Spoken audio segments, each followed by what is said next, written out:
Good evening, everybody. Welcome to this Scrutiny Panel meeting for July. The fire alarm procedures are as follows. If the fire alarm is activated, please vacate the offices down the main staircase opposite the lifts in the foyer. Assembly in Hawley Square on the green, and officers will assist you and advise you when it's deemed safe to return to the chamber. Would everyone present please ensure their mobile phones are turned to silent and they are not used to make or receive phone calls while this meeting is in progress. Please note this meeting is being live streamed for members of the public. The meeting will also be recorded and subsequently broadcast on the internet. Does anyone intend to film the meeting? And that's a no. Right, I heard some requests to speak under 20.1, and that's Councillor Garner, Councillor Cupp, Councillor Rogers and Councillor Yates. Any more? No? Okay, and I've had no requests for public speaking. And for any items that require the panel to approve through a vote, I shall ask the officers to activate electronic voting, and thereafter I will announce the outcome. Okay, moving on to item number 1, which is the apologies for absence. I've had 2 apologies, one from Councillor Green and one from Councillor Pope, who is replaced by Councillor Mackinnon. Any more apologies? Okay, good. And item number 2, declarations of interest. Are there any declarations of interest? That's a no. And moving on to item 3, which is the minutes of the meeting held on the 16th of June 2026. To approve the minutes of the Overview and Scrutiny Panel meeting held on the 16th of June 2026, a copy is attached to the agenda pack, and we'll read them. And can I have a proposer? Councillor Bayford, and a seconder? Councillor Davison, do we all agree? And we all agree. I need to have a little vote, I think. Yeah. Vote now.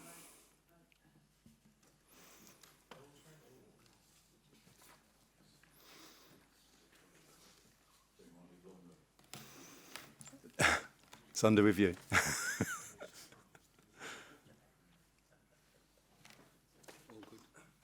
And that's carried. Okay, moving on to item number 4, which is a review of the Overview and Scrutiny Work Panel Programme for 26-27. Do members have any questions or comments on the work programme? No? Okay, just one thing I just wanted to say. Obviously, LGR, we're hoping is going to be announced either today, tomorrow or Thursday. We did talk about an LGR working group for scrutiny, which once we're here, then we'll get that set up, and after the weekend we'll probably organise a get-together to decide how we're going to go forward with that. I'll just read out the names that are on that. So it's Councillor Scobie, Councillor Pritchard, Councillor Davis, Councillor Wing and Councillor Manners, and co-opting Councillor Cupp as well as myself. So, Councillor Davis, did you want to say something? It was simply to clarify, but I think you may have done because Councillor Cupp's already been added on to it. I wanted to clarify that committee was open to application from outside the panel, as it were, this panel, as it were. So any councillor can have a chance of input on the LGR, because it's one of the issues we've expressed frustration over, and this will be one way of people getting their voice heard for the people that they represent. So. Yeah, so it is open. So it could we could still have an application from outside this panel, yeah. Certainly, yeah, absolutely. And well, the idea is just to get information together and try and create a monthly report that we can bring to council and also spread around to town and parish council, so everybody's kept informed of the latest news and what's going on. And because there's going to be so much information going around, I should think, as we head towards next May. I think that's really important because things are moving apace, and obviously with changes of PM and central government, who knows what tweaks that may bring in. I am hoping that being a successful mayor, he'll promote a mayor for Kent much more heavily than we've had in the past. But it is important that members are heard on this, and it's not just a small executive making decisions in isolation. So, no decisions, purely an information gathering working group. That's all it's about. Councillor Bright. Yeah, thank you. Councillor Scobie's now in the cabinet. Does that matter? Not in a working group. It's not reporting to the cabinet. It's going to be just a general report. I mean, it's up to him if he wants to be on it or not. We can replace him. Yes, Councillor Davis. Sorry, the other question we did mention before the meeting, the Arlington situation. Which I understand there have been delays, as you were explaining, but we were expecting to see action. We promised updates by the summer and to see action, which we're not seeing. So is there anything we can do to bring some pressure on or get some information there, please? Leave it with me. I'll see what I can find out for the next meeting. Okay. Okay, moving on to item number 5, which is the Cabinet Member for Cleansing and Coastal Service presentation. And what I'm going to do, I'm going to let Steve do his presentation, and then we're just going to move smoothly into Mike's report, and then we're going to do a big question and answer thing after the both of them. And then you can ask the questions to Steve, Mike, or Matthew, because obviously there's going to be questions you're going to want to ask both of them. So I think it's easier if you do it that way, and then we're not here till 11 o'clock at night. Okay, Councillor Orban. Yeah, thank you, Chair. Firstly, Chair, I'd just like to make some personal comments, and that is first of all to apologise to our residents who've been affected by the service that they haven't been getting. And I think we need to make it clear it's not across the whole of the island, but there is a substantial number, and it's just not good enough. So on behalf of me, as President Trump would say, I apologise to them for the lack of service that they've been getting. Secondly, I'd like to thank Councillor Cupp for bringing his motion. And the reason I say that is not because I like Councillor Cupp. Well, I do like him a little bit. But it's because this motion and coming to overview and scrutiny will now, it will give members an eye-opener to how the waste services run, and hopefully all the members have read the report. So that will give Mike Humber's report, and that will give you some idea of the complexities of the service. No excuses, that's just facts. So I'm going to go on to my formal bit now. Thank you, Chair. So thank you for inviting me to speak about Simply Recycling and the cleansing service. As we know, there is a report by the Director of Environment on the agenda this evening, which talks in detail about the cleansing service and the recent issues. I don't therefore intend to make a formal presentation about the same thing, and I will hand over to the Director of Environment to talk more about the report shortly.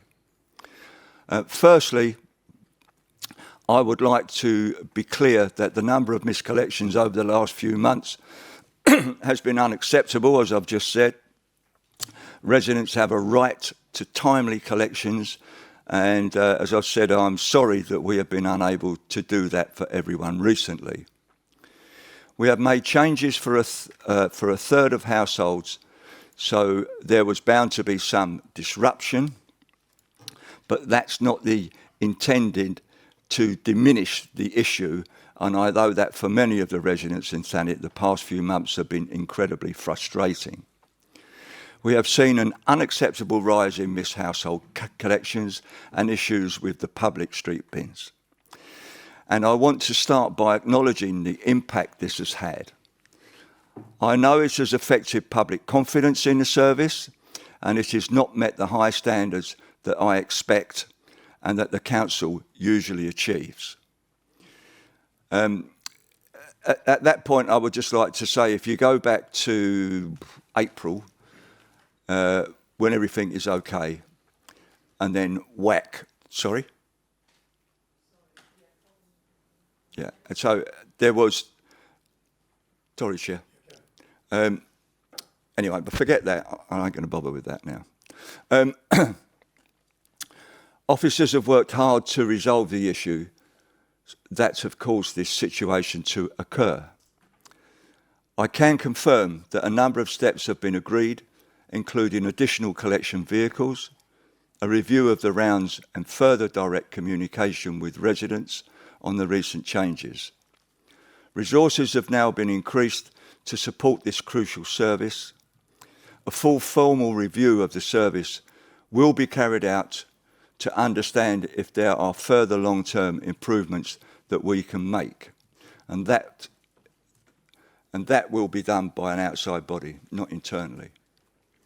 I am receiving regular updates from senior officers and will continue to monitor the situation closely. I have personally received lots of complaints about miscollections and have kept in close contact with the cleansing team to discuss what has happened and how it will be resolved. I was at the Council's depot in Manston Road, Margate last week and saw the operational work done by supervisors and managers each day to ensure the rounds are completed consistently. I can advise you, because I have seen it firsthand, that the operational management of a service of a scale is not easy, and a huge amount goes on behind the scenes to keep the service operation.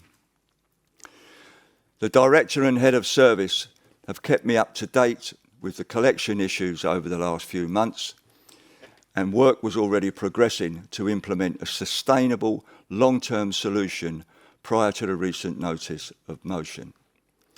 That said, I welcome the report, as I've said earlier, that has been drafted by the Director of Environment in response to the motion.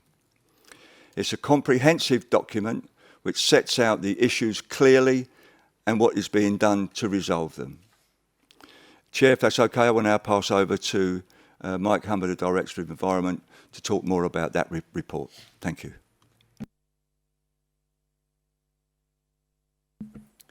Right, thank you, Chair. So this report describes the recent service changes and the service pressures, which together have resulted in a large increase in the rate of missed household waste and recycling collections.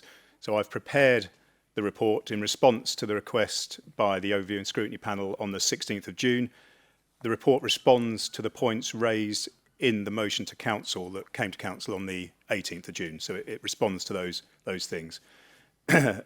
Firstly, I'd like to echo Councillor Alburn's comments and apologise for the increased rate of miscollections. This is a statutory service, and it's important that we get the delivery of it right and consistently right.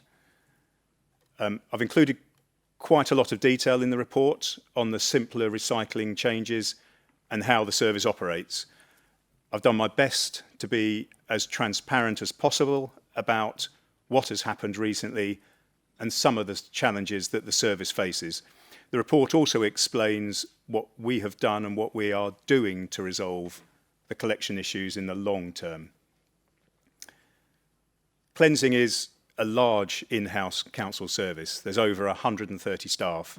The service runs 7 days a week for street cleansing, and for the most part it runs 5 days per week for the household waste collection part of it.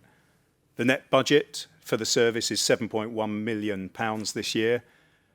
We collect from every household in Thanet, and to give some idea of scale, the crew empties or collects over 30,000 bins or sacks each day.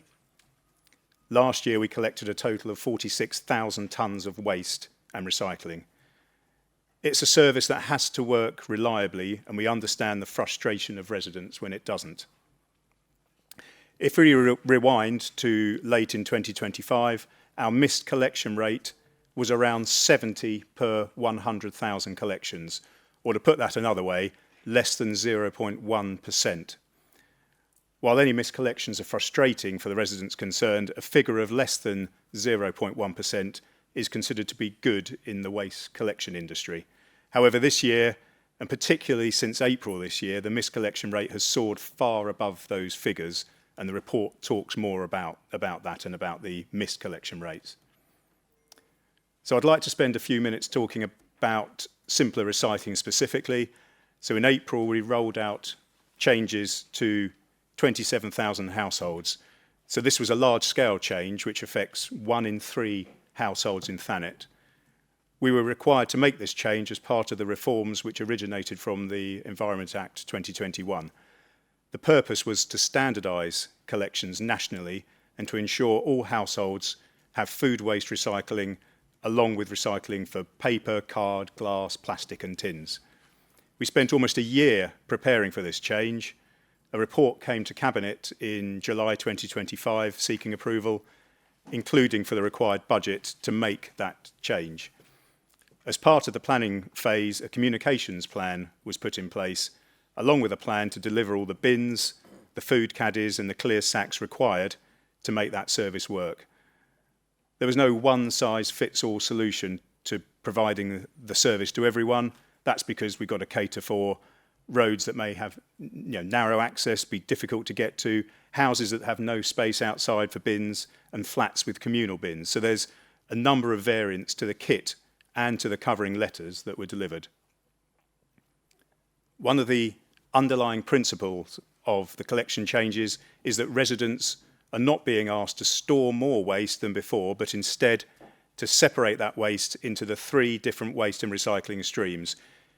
It was planned to deliver the new service with no revenue budget growth, only one-off revenue and capital implementation costs. This was done on the basis that the service changes did not mean that more waste was going to be produced. Although that may work in principle, the allocation of resources assumed a greater initial level of participation by residents in the new service. This assumption was, with hindsight, ambitious.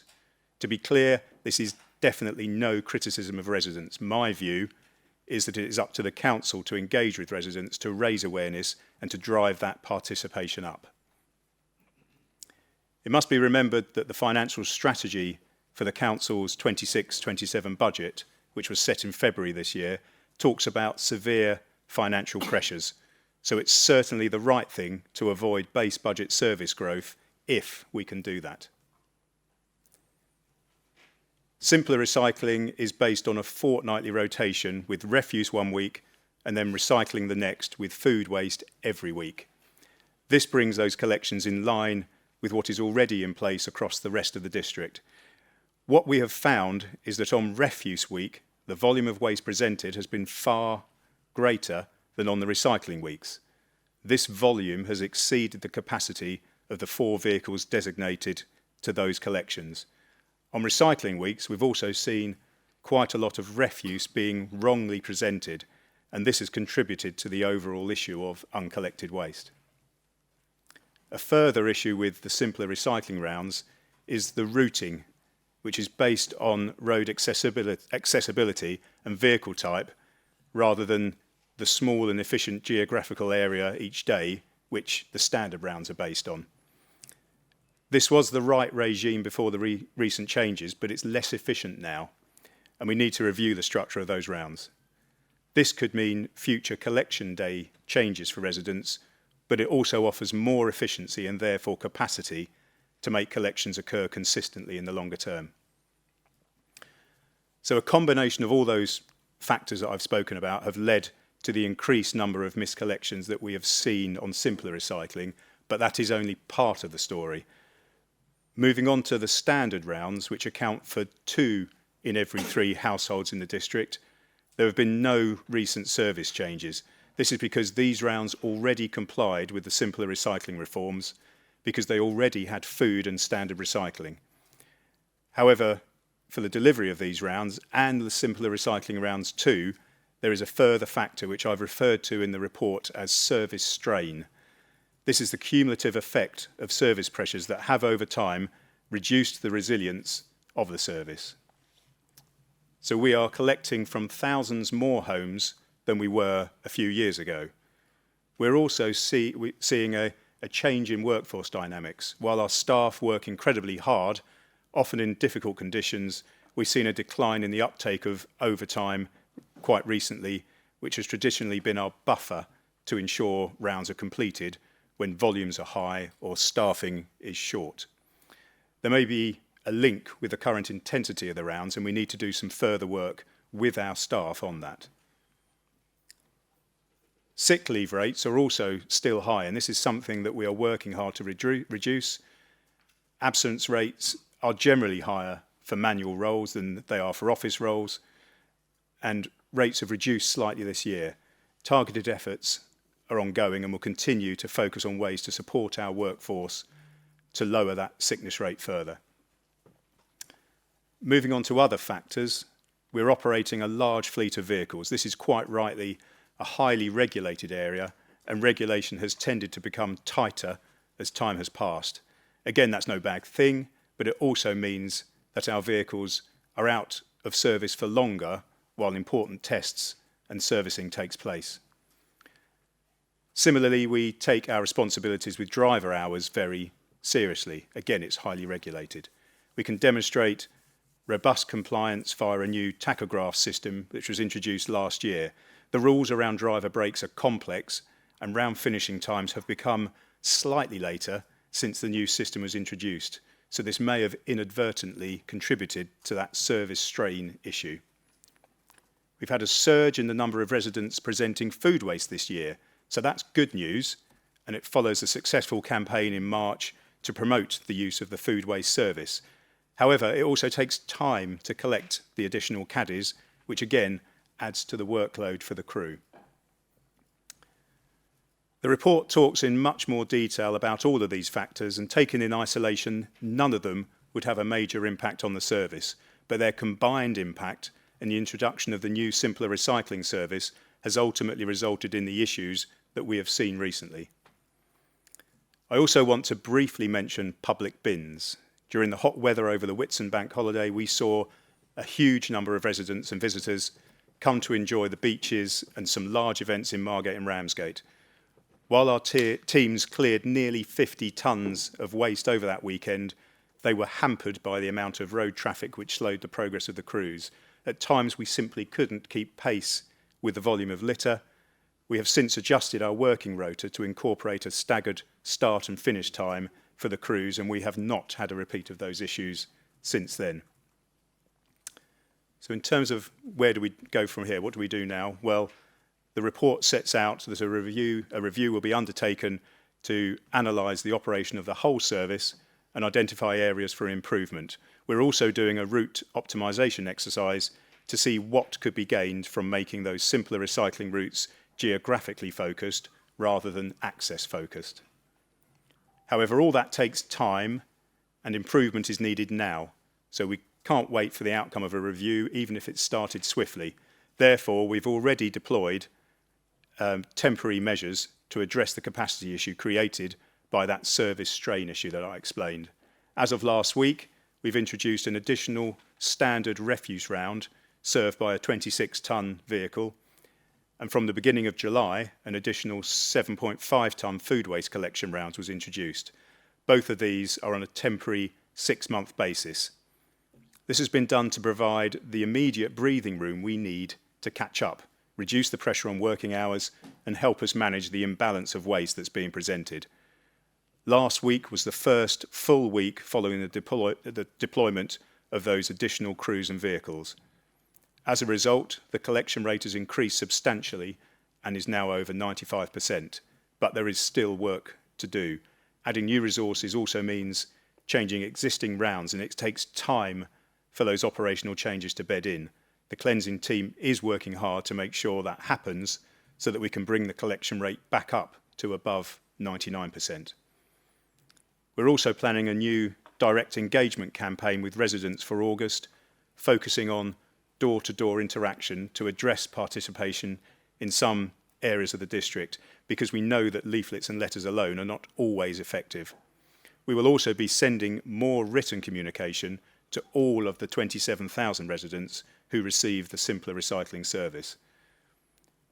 Finally, I wanted to come back to the points about our staff, and we're launching a staff survey in August to make sure we understand any concerns that our staff have about the job they do, and any changes to working practice will be done in close collaboration with staff and with the recognised trade unions. We remain committed to restoring the reliable and high quality collection service that Thanet residents deserve, and I'm happy to take any questions. Thank you. Thank you, Mike. Thank you, Steve. First of all, we're going to go to the 20.1 speakers. First of all, got Councillor Garner. Thank you. Thank you, Chair. I'd like to start by thanking Mike and his team for producing what is a comprehensive report that clearly acknowledges the problems residents across the district have experienced over recent months, and that also explains the scale of the challenge. The report explains a lot of what went wrong this year and outlines a number of improvements that are now being made. Success, however, should not just be judged by how well we respond to problems after they occur. It should be judged by how well we prevent problems from happening in the future. And I'm going to focus my comments on that one issue that I believe is critical. our preparedness for next summer. Next year, Easter falls at the end of March, and in Broadstairs, the Easter weekend marks the start of one of the busiest periods of the year, with the Broadstairs Food Festival. From that point onward, visitor numbers continue to grow as we move through spring. Shouldn't have moved it. As we move through spring and into the summer.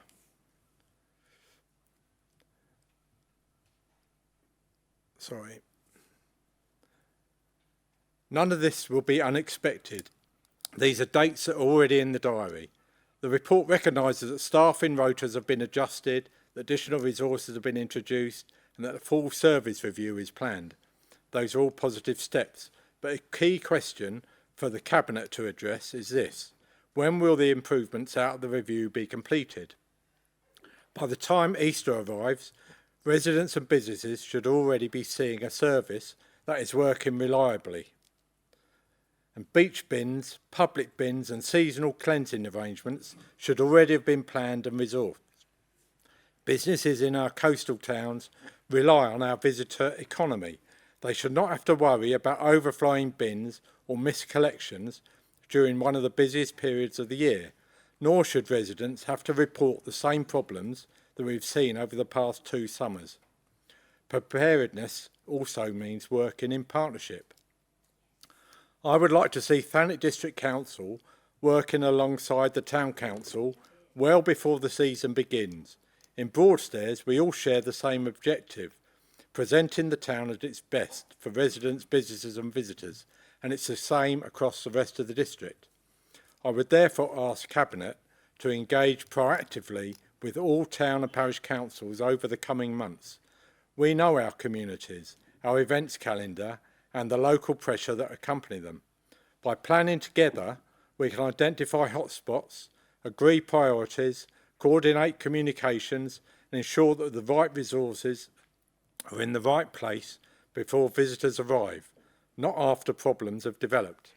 This year's Whitsun weekend highlighted weaknesses in staffing patterns and planning. The report says those lessons have now been learned.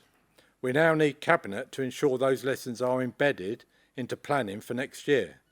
I would therefore like this committee to recommend that Cabinet brings forward, well before Easter, a clear operational readiness plan for the 2027 visitor season, which starts at the end of March, and shares it with town and parish councils so that we can work together to deliver it. That plan should include staffing levels, fleet availability, seasonal bin provision, contingency arrangements for major events, performance monitoring, and regular engagement with town and parish councils. Residents, businesses and visitors deserve confidence that Thanet will be clean, welcoming and well managed from the very start of the season. Preparation is always cheaper than recovery, and partnership is always more effective than working in isolation. Let's make sure that next summer is remembered for welcoming visitors to a clean and attractive Thanet, rather than once again dealing retrospectively with problems that we already know are coming. Thank you. Thank you, Councillor Garner. Thanks, Councillor. I agree we need a plan for the summer, and we do have a plan for the summer season. Absolutely think it's the right thing to do to work with towns and parishes, and I know Matt, as the head of service, has been liaising with towns and parishes recently, and that's a positive thing that needs to continue this season and into next season. There's more investment this year in the beach cleansing staff, and that will continue next year so that we can have the resources that we need on the beaches and around the beaches. I'm happy to work on those sort of things and make sure that we've got a plan in place for next year that we can publish early. I don't see any problem with that, but I think Councillor Alban wants to speak. Yeah, thank you. Thanks, Councillor Garner. As you're aware, I attended Broadstairs Town Council to meet with the Chamber of Commerce, and all the things that you've just said were raised at that meeting. I agreed that I would take that back. It's certainly something that we'll talk to my Cabinet colleagues about. And obviously, and as the Chair of Ramsgate Town Council, I'm more than happy to work with TDC.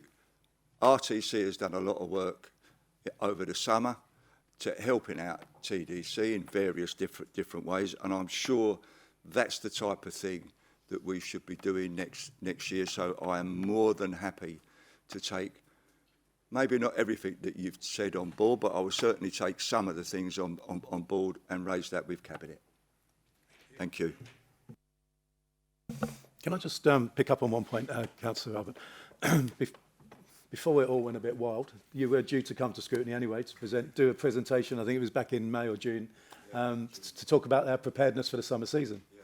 So if we take out the crazy bank holiday and take out simpler recycling, do you think we were prepared for this summer as we should be? Because I think if we go back to COVID, I think we opened up the presentation that we offer earlier in the season because of COVID, and I think since then the seasons have just got earlier and earlier, and the promenades are busier than ever, and Margate's busier than ever. And I think I've got to take on board what Councillor Garner says, that we need to bring forward this preparedness for the summer season. Well, it's a spring season now that we have. Chair, I think that's a fair comment, and obviously one of the other priorities that I have, as it's been raised within the budget, is the overspend that was last year, and trying to keep that overspend down and reduce it. So the things that Councillor Garner has just said about starting the summer at the end of March is 2 months earlier than we would normally do. So that obviously has a cost, and then we've got to define that cost, of what that cost is and what should be in place, both with staff. Do we take on extra staff? There's all those type of things to be worked out. But I think, Chair, normal summers, wet and windy, it's never normally a problem. But because this is what we're getting, so we do have to make plans. We do have to make plans for that, and next year. So yeah, we'll take all of that on board, and we will see where we get. So not only talking with director and head of service of waste, but also our financial colleagues. Thank you. Colin would like to make a comment. Thanks, Chair. Just to pick up your point about the seasons starting earlier and finishing later, absolutely, and that's been eating into the budget. And I think, Matt, Sanham, we put £125,000 into the budget, or the council agreed that, in order to compensate for that, because that's earlier opening for toilets, more beach cleaning, takes time, takes staffing to do. So we did regularise that, I think, in budget terms. We may need to do more, to be absolutely honest. And just picking up Councillor Gunner's point, since the Whitsun bank holiday, it's probably worth mentioning that every Friday morning, Mike and I meet with Lisa Collingwood, with Hannah and Marvia from the com side, and with Matt Elmer as well, to try to predict how the weekend's going to go. What's the weather forecast like? How many events are there? I mean, Thanet is, maybe we don't always realise, I think, unique in terms of the number of events that we have here around the beach. It's great and wonderful, but causes all sorts of issues for us, which we need to deal with. So we are currently meeting every week during the summer season, just to make sure we're not taken by surprise. A few things like that, I think it's important to get into our routine so that we can actually deal with problems rather than being caught by surprise, which is what Councillor Garner was saying, which is true, to be frank. So we don't want that to happen again. Thank you. Yes, Mike. The parish and town councils. Yeah, so Councillor Garner, as Mike kind of alluded to, I've started over the last couple of weeks. I've been having quite a lot of contact with Westgate Town Council as a starting point. We've made some really good progress in terms of the simpler recycling project and trying to engage with residents that are in properties that are hard to engage with, for want of a better phrase. that's been really positive, and I think it's gone really well. And on the back of that, I sent emails out to, I believe I did all town councils, and setting up similar meetings with them with the initial thought to improve the communication to these residents that are finding it hard to engage with the system. But my intention is that it doesn't stop once we deal with the simpler recycling thing. I think engaging with town councils is absolutely vital. I think they are kind of the kind of bedrock, if you like, of the communities that we have dotted around Thanet. So my intention is that this isn't a one-off just to deal with this issue. Pretty much like you said, I want it to be an ongoing rolling thing. We'll set up a frequency of when they happen. And yeah, so just to support what you said, basically. Okay, moving on. Councillor Cupp. Thank you, Chair. Firstly, I'd like to thank officers for producing what is clearly a detailed and comprehensive report, and Councillor Albon for his presentation. Although the motion brought forward by myself and fellow councillors wasn't supported at full council, I'm pleased to see the work it called for nevertheless has been undertaken, because that's ultimately what residents wanted, to understand what went wrong and how it will be put right. Having read the report carefully, I think it does a good job of explaining what happened. What I'm less convinced it explains is why, despite known pressures, the decisions were taken to proceed in the way that they were. Because reading this report, it seems clear that many of the pressures on the service weren't new. Housing growth, high sickness levels, declining over time, and reduced resilience were already placing the service under strain before these changes were introduced. Yet despite those known pressures, the Council decided to proceed with the implementation before those underlying pressures had been addressed. The report also tells us that some of the assumptions behind those changes proved, in its own words, with hindsight, ambitious. Residents understand that significant service changes carry risks. What they rightly expect is that those risks are properly assessed, managed, and where possible, mitigated before they affect thousands of households. This report rightly explains the operational challenges, but my questions are about the decisions that sat behind them. So what assurances did the administration receive that the service was genuinely ready before those changes went live? The legislation required the Council to introduce simpler recycling, but it did not prescribe how those changes had to be implemented. Was a phased approach or another staged rollout considered to reduce operational risk? If not, why not? The report accepts that some of the assumptions behind these changes proved to be too optimistic. So looking back, does Councillor Albon think that those assumptions should have been challenged more robustly before the decision was taken? Finally, Chair, I welcome the actions that are set out in this report to move this service forward, but we shouldn't lose sight of the fact that this is one of the Council's core services. Residents pay for it through their council tax and rightly expect it to be delivered reliably. Residents have put up with disruption for long enough, and we simply cannot allow this to continue into the busy summer period. So can Councillor Albon tell residents when they can expect to have a waste collection service they can once again rely on, and what assurance can he give them that those improvements will be seen quickly? As residents want to know that when they put their bins out on collection day, it will be emptied. And that confidence needs to be restored with residents. And I hope that tonight's discussion will be the start to put that confidence back in for residents, to show them that the Council understands what went wrong, but that it has learned from the lessons and it is taking the necessary steps to ensure that we never find ourselves in this situation again. Thank you, Chair. Thank you, Councillor Cupp. Over to you. Yeah, thank you.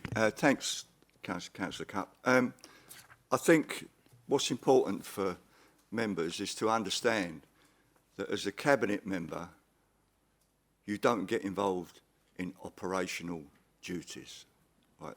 It's not for me to say, you've got to do this, you've got to do that, blah, blah, blah. That's why we pay our officers for. So when I'm told that this is the way forward, this is the plan that we have, and we go through that plan, and I say, is this okay? This is going to happen? Then I expect it to happen. So there was no, my understanding was that we knew there would be some difficulties, because anything new, there's always difficulties. But I have to rely on the officers telling me that this is appropriate, this is how the system will work. This is how that is. So all I can do as the cabinet member is to see how to get the updates, as we already said, is to see how this is going, how it's going. And I was the same as anybody else. Why isn't this working? What's gone wrong? There is something wrong here, and I could not originally get to the bottom of it. It's only subsequently, as time has gone on, that we've been able to get to the bottom of what has happened and why it's happened. Sorry, I couldn't remember one of the last bits, Councillor Cupp. It was about when a reliable service will be... Yeah, I mean, as far as that's concerned, I expect it to be fully functional within the next couple of weeks, fully done. But Mr. Humber will probably tell me totally different. Thank you. Thank you, Chair. Yeah, I mean, just to add to that, I mean, I think there was an awful lot of preparation that went into this. It was a major change. We're talking about changing the collection for a third of Thanet residents. So it was a big project. It ran for about a year before implementation. In terms of doing a phased approach, one thing we've got to do is make sure that we roll out something consistently to everyone and that it's the same change. If we try to phase it, I think we could introduce confusion, and that's the last thing we want to do in terms of what waste our residents need to present. I mean, the report goes into a lot of detail about what has happened. As I said at the start, I want it to be transparent and honest about what's happened, and I think that's the important thing. In terms of when, things are already improving. As I said, we're up to over 95% following the introduction of those rounds, and the team are working hard to make sure that that continues to travel in the right direction. What we need to do is that review. So the review that's talked about in the report, because that will then give us the information we need in terms of consolidating this and making it a long-term sustainable change. But certainly we're at 95% now. It needs to get better, and that's what we're working to do. Can I just pick up on a couple of things? I mean, Councillor Cupp picked on three glaringly obvious things that I think have been an issue here. Is that 4,300 extra houses that have come online over the last couple of years. I mean, I don't know what conversations are happening when you're budget setting in Cabinet. I mean, it's not a mystery that these houses have come online. Massive sickness issue. Some averaging over a month off sick each person. I find that astonishing. And since April, I can't find it. I mean, the overtime that people are prepared to do just fell off a cliff. I mean, but then I hear that we're going to ask the staff next month what the issues are. Do we not have staff meetings to ask these people what the issues are?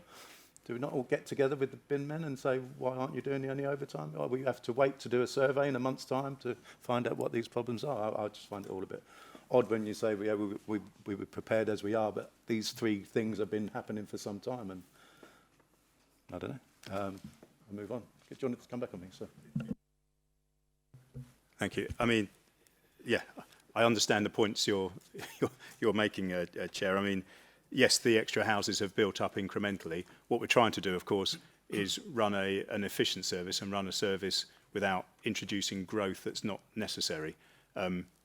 So that's a fine line. You know, we need to make sure that we're running it efficiently. The sickness issue, absolutely, it's too high. We recognised that last year. I think we've reported that last year. We've got a dedicated HR person working at the depot, and it is coming down. But these things take time to change, and I appreciate, you know, it's still high, but it is going in the right direction. In terms of engaging with staff, we want to make sure we do that in the right way, so a consistent way that allows everyone to be able to contribute.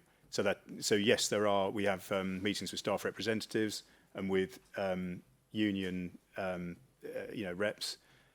But the best way to do this is to give everyone the opportunity to contribute to that. And so we'll make sure that it's set up in such a way that people can engage verbally, they can engage in writing, they can, and we make sure that we get a full picture based on, questions and sort of free text areas for people to answer those things. I fully appreciate that. I just look at that and think, well, overtime fell off the cliff in March onwards. Why are we waiting until August to find out what those reasons are? Why can't a survey go out? Why have we waited 3 or 4 months to put a survey out to find out why they're not doing this overtime? We're down to a third of what people were doing in March. Councillor Rogers. Could I just sure. come in there? I think, let's make things clear that our staff are only contracted to work 37 hours a week. They don't have to work overtime. If they don't want to work overtime, they don't have to. We can't force them to work overtime. So, because why is it? It's mainly just happened in the last months or so. I know there has been, all right, there were some who don't, but it's mainly the falling off the cliff, as you say, has been a more recent thing, so I'm told. But anyway, I think it's important for members to understand that the trust that we had in our staff to work those overtime, why it's gone, don't know. It's probably because they're feeling overworked, they're feeling, and been out in all this, and been out in that heat. And I know a lot of them, when they would want to work a Saturday, don't want to do it anymore because they're knackered. For want of a better word, that's a physical job they do. And I'll set any one of you lot out on a day on the round and see how physical it is. It's a hard job, but we need to deal with. If we're going to deal with this, we've got to take the staff with us, because if we don't take the staff with us, then nothing's going to get better. Thank you. Point of order, really. Can I just... Point of order, really. Yeah, sure. The live stream stopped working. Okay, we're back live. Okay, next speaker under 20.1 is Councillor Rogers. Thank you, Chair. I'm afraid I have to disagree with Councillor Alban. These services have been disrupted since January, not April, as stated. I was told it would be resolved by the end of January. Sickness being at its height after Christmas, this did not happen. I would like to know why some areas in Thanet are just ignored. For example, communal bins at the flats in Sea Holly Road in Cliff's End haven't been emptied in 6 weeks. The smell is revolting, very unhygienic. Landlords have resorted to clearing the many bags left on the floor. The bins are overflowing. Councillors are bearing the brunt of angry residents ranting about maggots and the stench.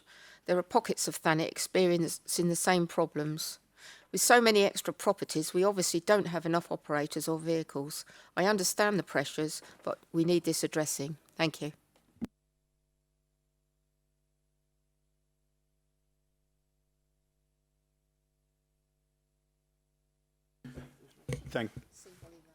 Thank you, Councillor, for that. First of all, is that working? Yes, it is. The report talks about problems over a period of time, and I think it shows that the collection rates were around that 70 per 100,000 misses before Christmas, and there was an increase after during the new year, and I think that's right. In terms of individual miscollections and where there's been repeated miscollections, I know the team have been working to make sure that we correct those. I think there were some teething problems immediately after the change in April, where we're moving lots of households over from the old system to the new system. Some of those may have not moved across properly, and we know we had that problem in April where we had to add them in manually, and that created some miscollections shortly after the change. Matt has been busily looking at what exactly is going on at that, and rather than coming back later, I think, Matt, if you wanted to come in and reply direct to that one now, would that be okay? Yeah, sure. So according to the records that I have here, that Sea Holly Road was collected on the 11th and 10th, the 10th and 11th of July. Obviously, I don't know when that you had the. Yeah, about 2 days ago, I had another message saying, still hasn't been collected. I mean, obviously, we'd take it away. I mean, the record I've got here says it was on the 10th and 11th, so let me check that, and I can always get back to you directly tomorrow if that's okay. Thank you. That is desperate to be done. Thank you.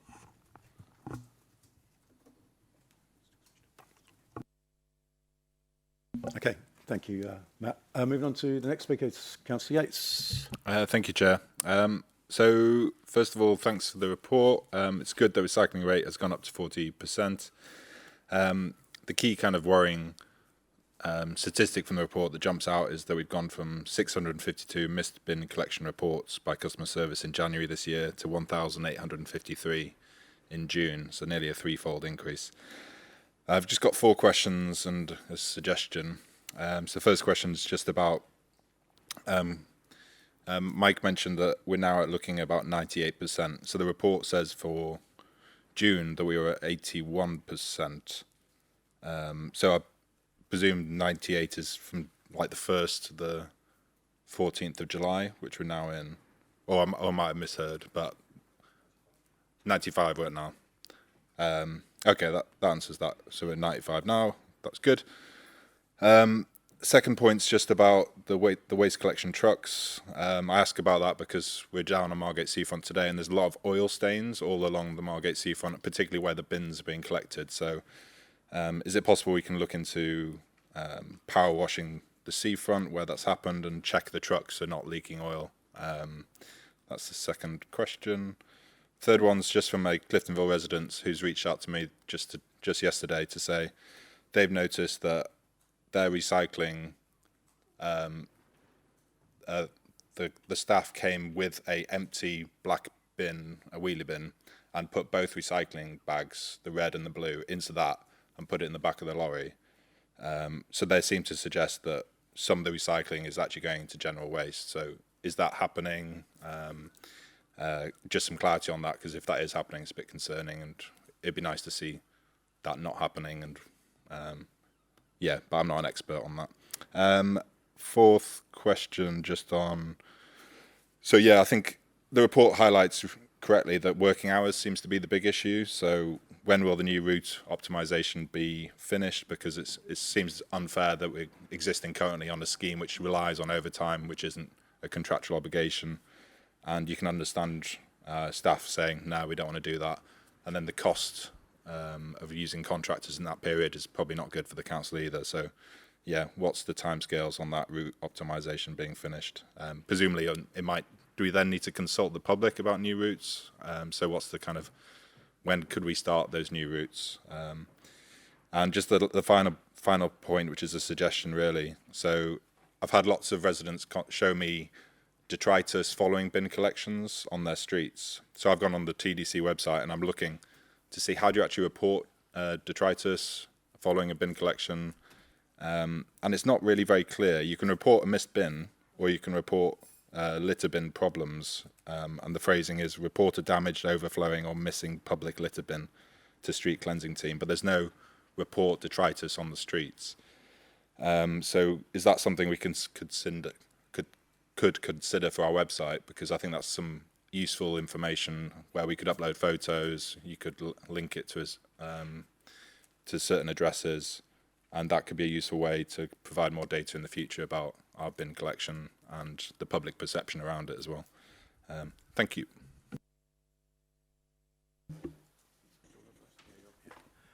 Thank you, Councillor. So a few things there. The rate we're at as of the end of last week is that 95%, and that's what the team need to work hard on to get us back to where we were at 99.9%. It was less than 1%, less than 0.1% missed, and that's the level at least that we need to get to. In terms of refuse collection vehicles and oil stains, whether that's what's happened, I mean, all of our vehicles are checked daily. There's a whole section in the report that talks about how robust the the vehicle maintenance and the vehicle management is. But certainly, if there's stains there, then that's something that we can look at and see if we can resolve that. In terms of when with route optimisation, I think it's really important that the review happens and that we have time to do that review properly.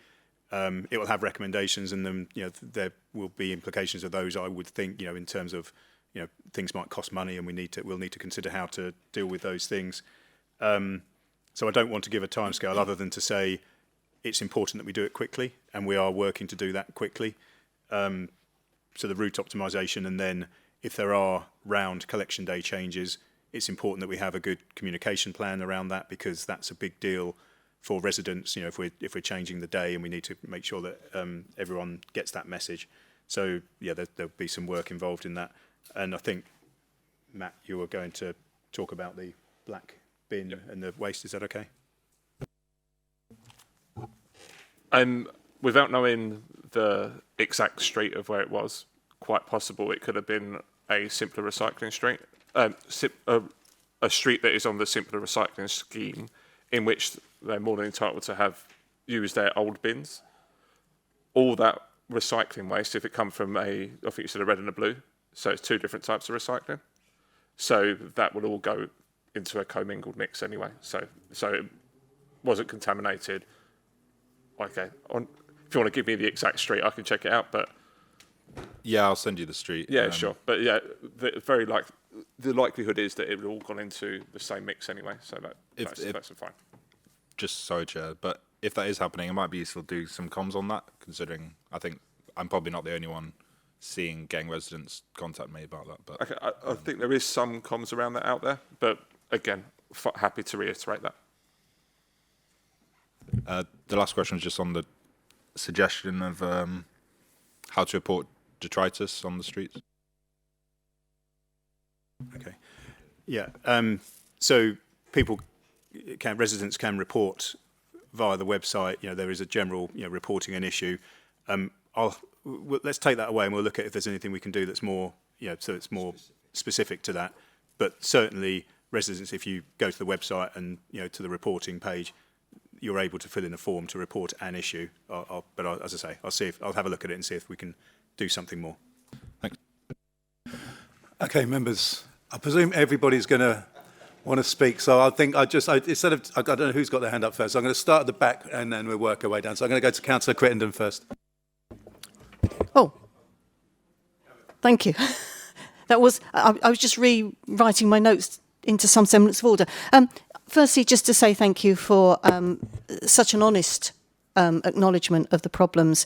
One of the things I'm not sure has really come up is that I'm very aware that over the last few years there have been times of reorganising and rationalising services, including route optimisation in recent years, to quote from the report, to maintain services within budget. And it just feels like, reading the report to me, that before simpler recycling came in, services were pretty much at capacity because we'd already been doing all of that optimisation. And yes, and as I think it's been said, we were perhaps a little over-optimistic about the impact of changes. I think the effectiveness of communication was badly underestimated, because some of the queries that I had in the first stage were people who were on standard routes already thinking that their services were going to be changed under simpler recycling when in fact they weren't. So although the messaging was going out, that wasn't necessarily hitting the right people. So I really hope that going forward that the communication will be a lot more focused and a lot more targeted. Bearing in mind what I started with about the services already being pretty much at capacity, and bearing in mind that we have had and will continue to have more properties coming online, are there any thoughts or thinking ahead to the budget for 2027-28? We're already doing increase in services and spending for what's happening now. That's going to last over 6 months until January. But I'm just thinking that the reality is, do we need to expand on the budget in order to carry this forward? Because if we're already stretched, that's not going to unstretch it, just putting it right in the short term. So that's really where my question comes from. Thank you, Councillor. So in terms of sort of reviews in recent years or things that have happened, the last new round that was added was September 2020. So there hasn't been any new round capacity since then. There have been changes. We've had new vehicles, and so we've changed rounds as a result of new vehicles and things like that. I think really I understand what you're asking. The review that I mentioned and that's in the report, that's the thing that we need to, take the recommendations, take the conclusions of that, and if there are budget implications from that, that's what we need to feed into next year's budget. So, yes, you're right. We've got 6 months now, so we've got certainly the rest of this calendar year with the 2 extra rounds, which gives us that breathing space to do that.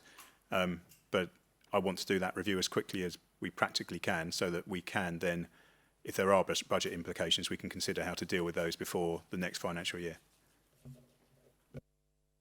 I'm going to come to Councillor Mansfield. I know you've got to be somewhere else. So,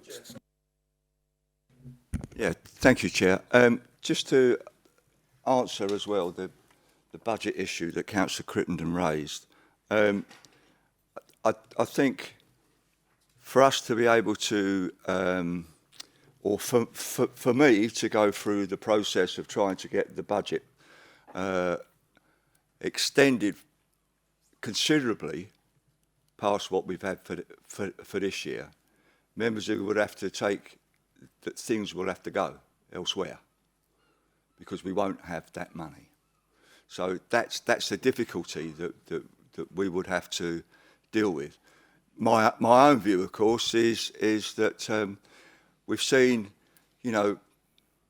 most of our residents don't care about when we do things good or other stuff that we do, but when it comes to waste and when it comes to their bin not being emptied, that's their number one priority. So as far as I'm concerned, the number one priority for me is to get the money into the budget so this doesn't happen next year. And also then we have to take these new houses, I think there's 9,000 all told, along towards Manston. I think there is one other issue here as well, that a lot of those planning applications that are being built now were approved quite some years ago and have been started and then stopped. And they're all coming online at the same time. Now, I'm not blaming anybody, but I would have thought that we should, as a council, have been looking at that and put enough resources in for those extra 9,000 houses that are coming on board. So, but which we didn't do because whatever administration was in charge, it's easy to go with what you got and think that's in the future. We won't bother with that. But this, to me, this shows you that that's not the way forward. That's not what we should be doing or we should have done. So I just wanted to say that. Thank you, Chair. Thank you, Chair. I just wanted to expand on some of the comments around budget and available budget. When we set the budget for 26-27, members will recall that we were looking at 27-28 in the context of a £1.1 million deficit before we do anything else. So you're not just talking about delivering savings to invest in waste services, you're talking about how we manage the impact of that 1.1 million as well. I think some of the decisions, some of what's being talked about is like lack of investment. Whenever there's been a case put forward for additional round capacity, we've considered it at the time as part of the growth and star chamber process. Historically, when we last looked at the potential for additional round, it was agreed that it could be managed within the existing capacity in the context of there were efficiencies that could be made. I think the other thing is when we're talking about investment is I keep coming back to the same point. One of the key things with regards to managing the budgets is the issue with regards to agency and sickness. Once we get agency and sickness levels down, there is automatically more available money within the service because it's not being spent on cover. The budget process, obviously, for the coming year is going to be difficult as it is. I just wanted to manage expectations because there is no magic wand, there is no new pot of money. We've had our settlement. The government's highly unlikely to change it when they gave us the certainty of a 2-year settlement. So I think where we were as part of the 26-27 budget process is where we are going into 27-28, which means it's a difficult year and there are savings to be identified regardless of what we're doing with waste services. Thanks. Councillor Manners. Thank you, Chair. Firstly, thank you, Councillor Alban, for the apology on behalf of the administration. Acknowledging that things have gone wrong is the first step towards restoring public confidence. Also, thank you to Councillor Cupp for bringing this to scrutiny and for cross-party way in which it's been handled. It's encouraging to hear that officers are looking to learn from the experience. We cannot afford a repeat in 2027. As councillors, we don't interfere in day-to-day operational management, but we do expect leadership, robust HR processes, and effective communication with ward councillors when problems emerge. I agree with colleagues, in particular Councillor Garner's point, that better communication has to be part of the improvement plan. I do have a few questions. Firstly, residents judge this service by the simple measure of, did my bin get emptied? Looking back, do officers think enough emphasis was placed on protecting that basic expectation while introducing the new recycling arrangements? Secondly, to reassure residents that there was indeed a real public benefit behind all of this, can officers tell us what proportion, and I'm hoping the answer will be 100%, but what proportion of the plastic and glass that is collected is actually recycled? The report accepts that the rollout exposed existing structural weaknesses. I'll repeat what's been said earlier. If those weaknesses already existed, why weren't they identified and addressed before such a major operational change was undertaken? We did, after all, have a year to do so.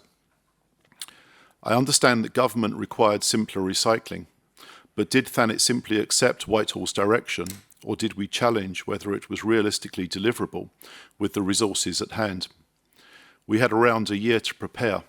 If officers expected or anticipated difficulties, was that communicated to government and to members of the chamber here? And now we've been through it, have we formally fed our experience back to Whitehall so that other councils don't make the same mistakes? The report says that the service assumed residents would recycle much more than they do from day one.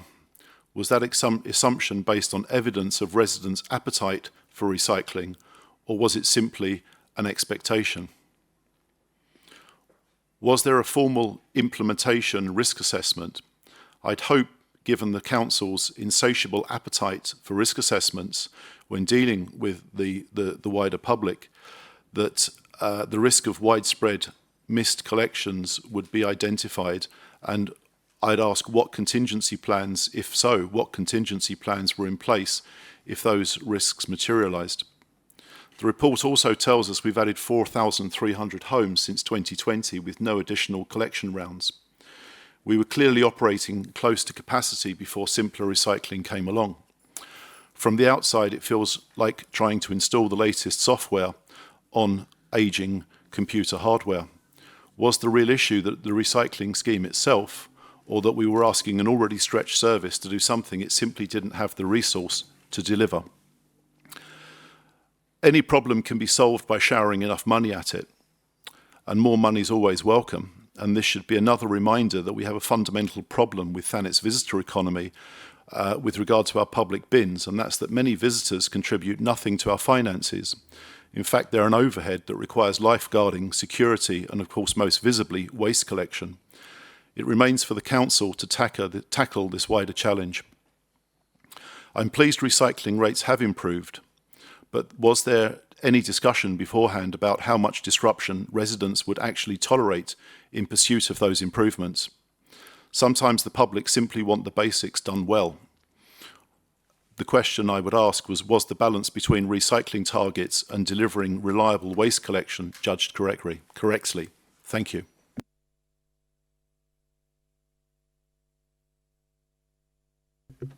Thank you, Councillor. There's a lot of points there.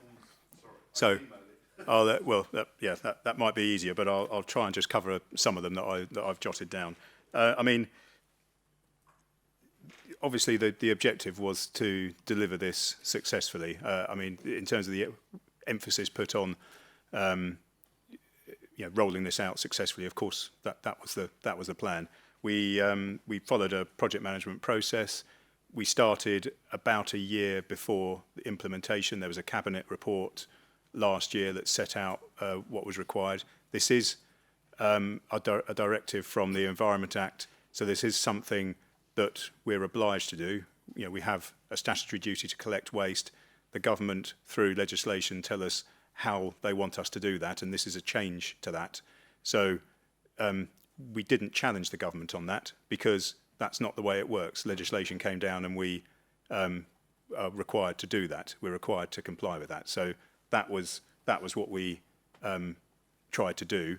And what we've done is we have rolled out that change to 27,000 residents. There have been problems, and the report, I think, explains what those problems were and what we are doing to resolve that. Part of that we have done by putting in the extra rounds as a temporary measure. Part of that is the review that will tell us in the long term what we will do. You asked about glass and about glass and plastic recycling. So what I can tell you is that less than 1% of the waste that's collected locally goes to landfill. So what's collected as recycling goes off to materials recycling facilities. What's collected as residual waste, most of that, the vast majority of that, goes to a waste for energy plant where it's incinerated, so it doesn't go into landfill. Matt is the waste expert here, so you can probably say more about that than I can. But when glass, so dry mix recycling, glass, plastics, tins are collected, they go to a facility where they are separated out into their component, the component materials, and then they go on to be recycled at various places around the country and outside the country. To be fair, I can't really add much more to that. Mike has obviously listened to me quite a lot recently. I mean, just to go into a little bit of detail with it, the simpler recycling, fully mixed recycling, and the recycling that's on a standard round actually goes to two different facilities. I don't think I can really add much more to that. The quality in terms of when reports back from KCC and Lings where the waste goes, the quality of what we produce there is very good, which is really assuring. And the as was mentioned in the report, and that our overall recycling rate, if we compare April to present day this year as compared to the same time last year, our recycling rate, which we should say hasn't moved in about 5 or 6 years, is up 5%. So the amount of recycling and the quality of that recycling is very good. And so that is the small positive part of all this.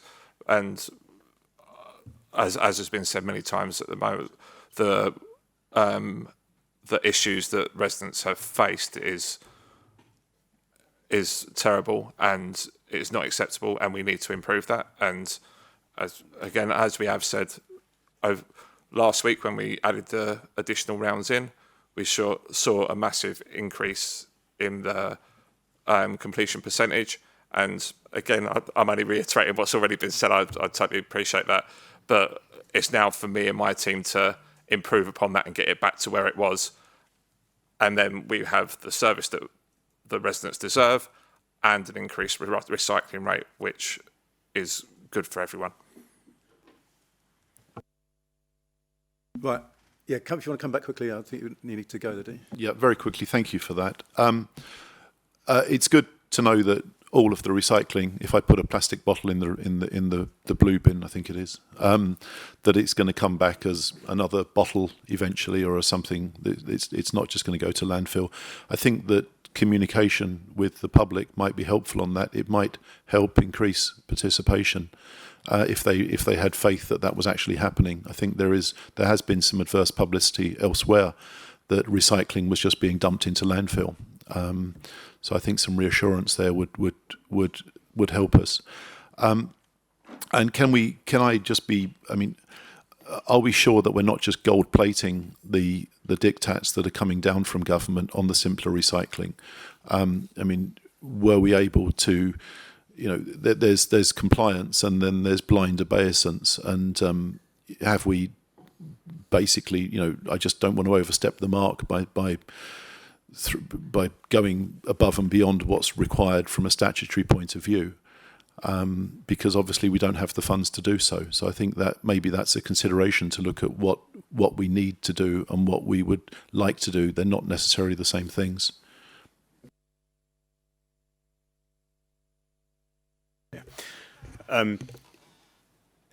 Yeah. So this is about compliance with the legislation, and it's worth remembering that 2/3 of our of residents, 2/3 of the households in Thanet already complied, and actually complied with what is now legislation back in 2013, because that's when most properties in Thanet got weekly food waste collection.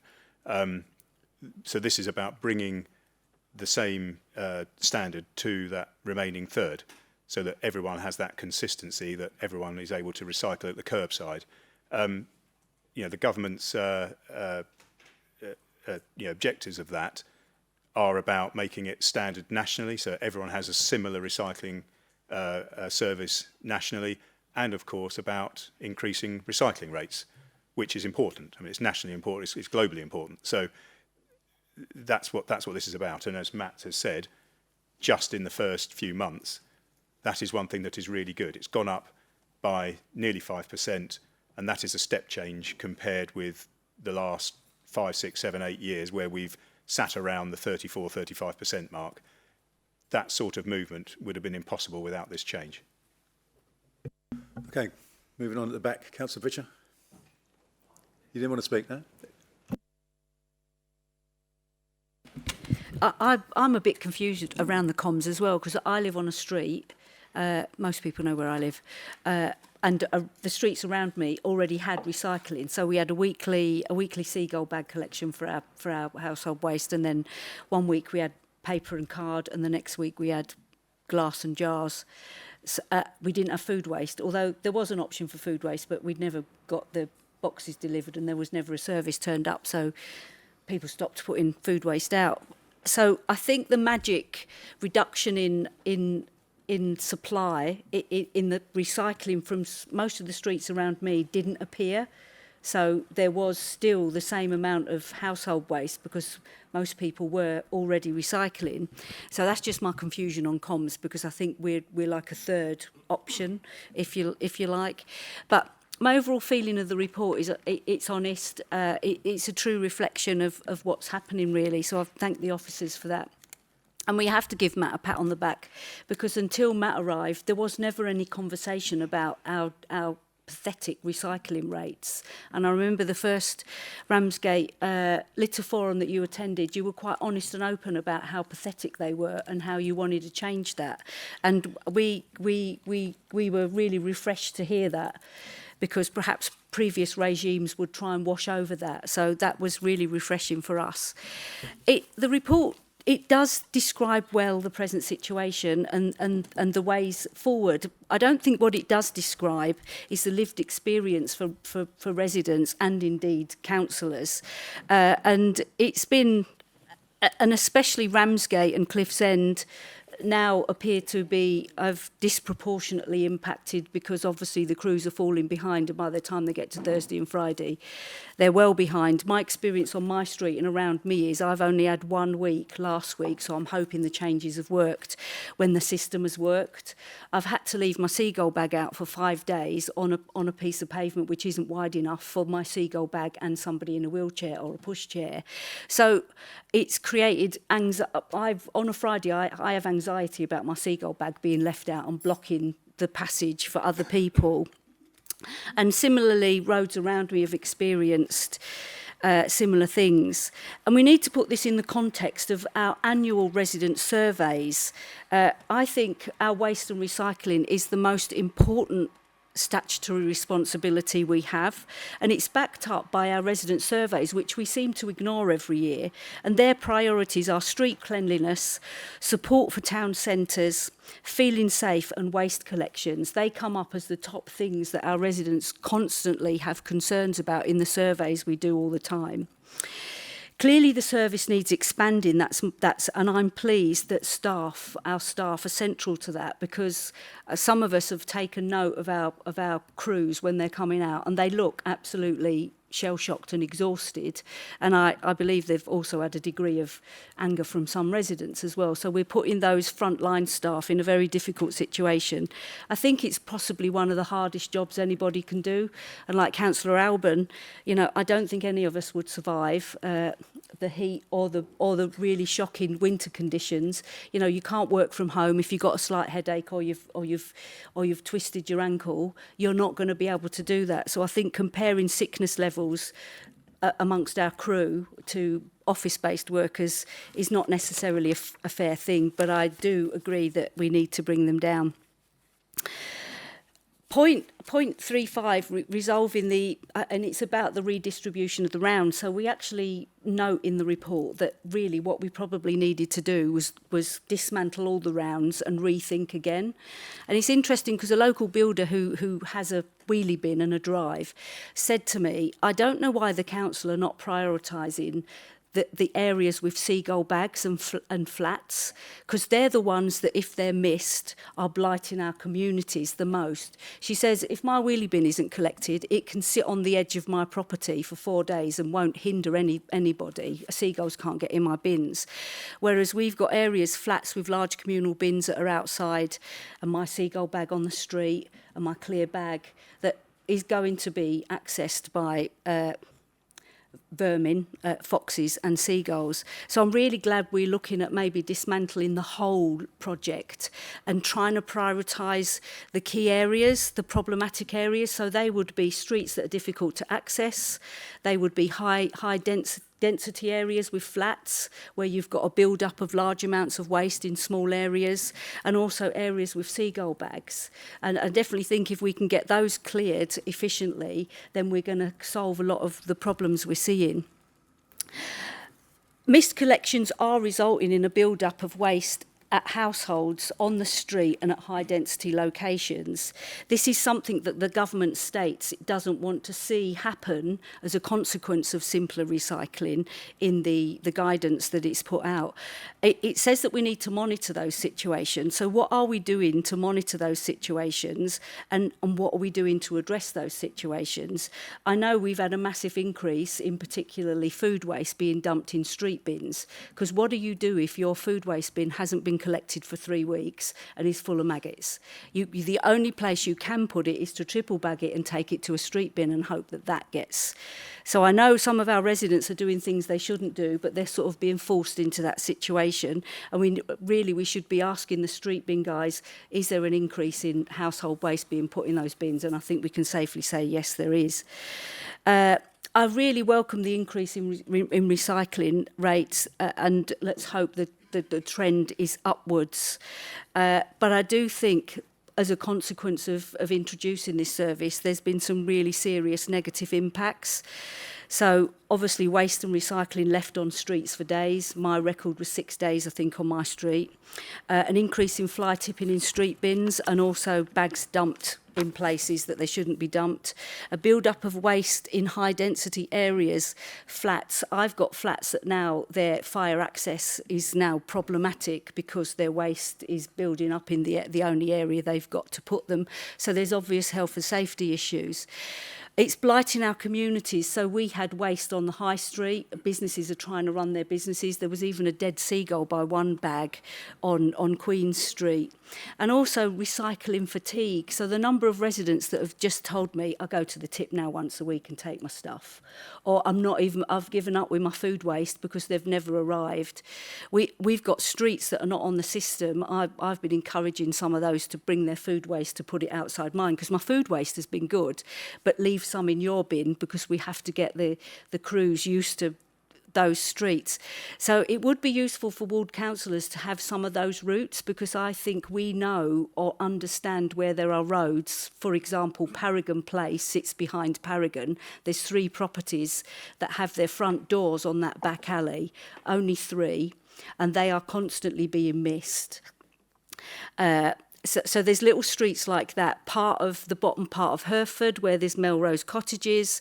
We've got St Michael's Alley, which is constantly missed, and the residents, the landlords are trying to do what they're doing. The Cornhill flats are being missed. We've got the flats at the end of Addington Street, which have not had a collection for 6 weeks. When they came this week, they took the waste out of the bins, but left all the bags that had built up round the bins out round there. That's a block which has a high number of vulnerable adults with significant vulnerabilities. So the last thing they need is rats, and they've reported rats to me.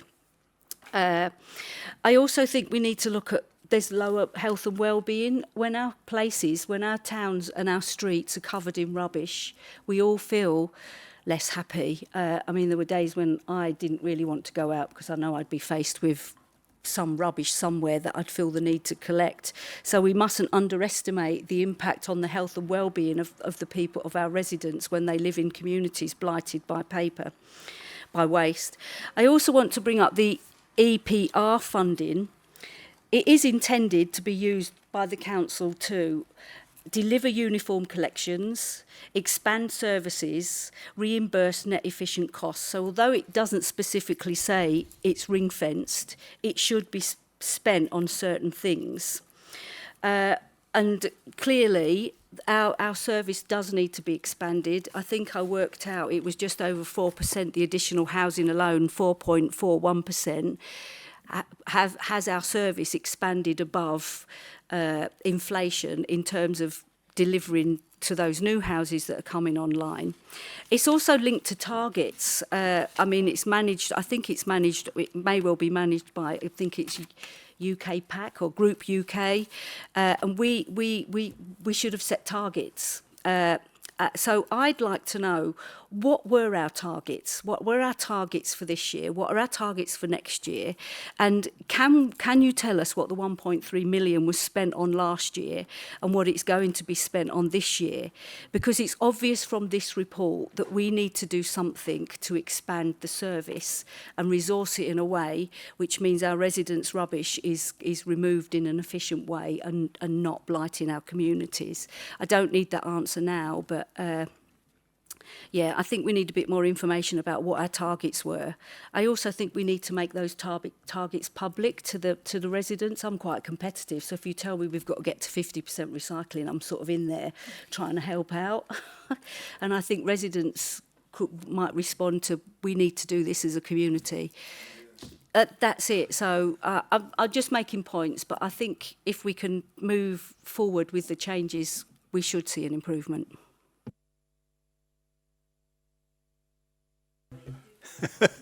Thank you. Very true. Thank you. Yeah, you're coming. Thank you, Councillor. And yeah, there was a lot of information there. Thank you. I mean, you described a lot of issues which are very unpleasant for residents, and I mean, and I agree. Yeah, I agree they're unpleasant. I agree it's not good enough. But that's precisely why we need to get the collections right. If we get the collections right, people won't want to put food into street bin, food waste into street bins. There won't be waste left by doorsteps and that sort of thing. That's why this is important, and I agree with you. Agree with you on that. You talked about sort of deconstructing rounds and that is the route optimisation.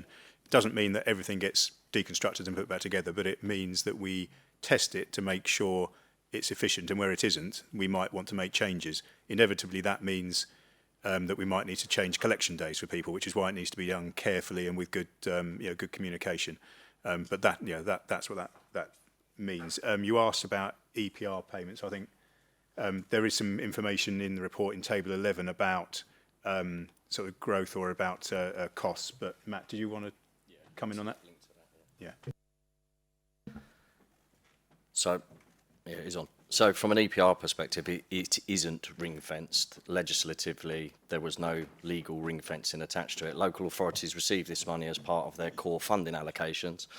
Because it's not strictly ring-fenced, councils can have a baseline administrative flexibility to absorb it into their core wider spending power. From our perspective, can we identify specifically what we spent the money on? There are significant costs that Mike has identified, which I am comfortable, as is the 151, that we've met the requirements of EPR funding in relation to the investment in service. It doesn't say that it can't be used to subsidise the cost of existing services, and the growth that we've had has been exponential ultimately in relation to it is above inflation within that area. You talk about the increase in houses and people sort of chuck numbers around in relation to the number of additional properties.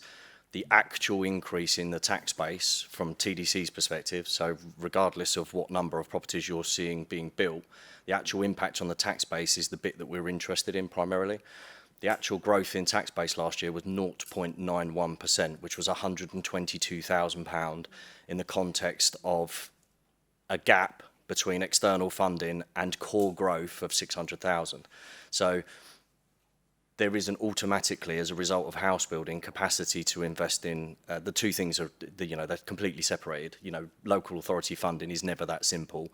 We don't ring fence the funds from council tax specifically to individual services. It just becomes part of our overall funding package.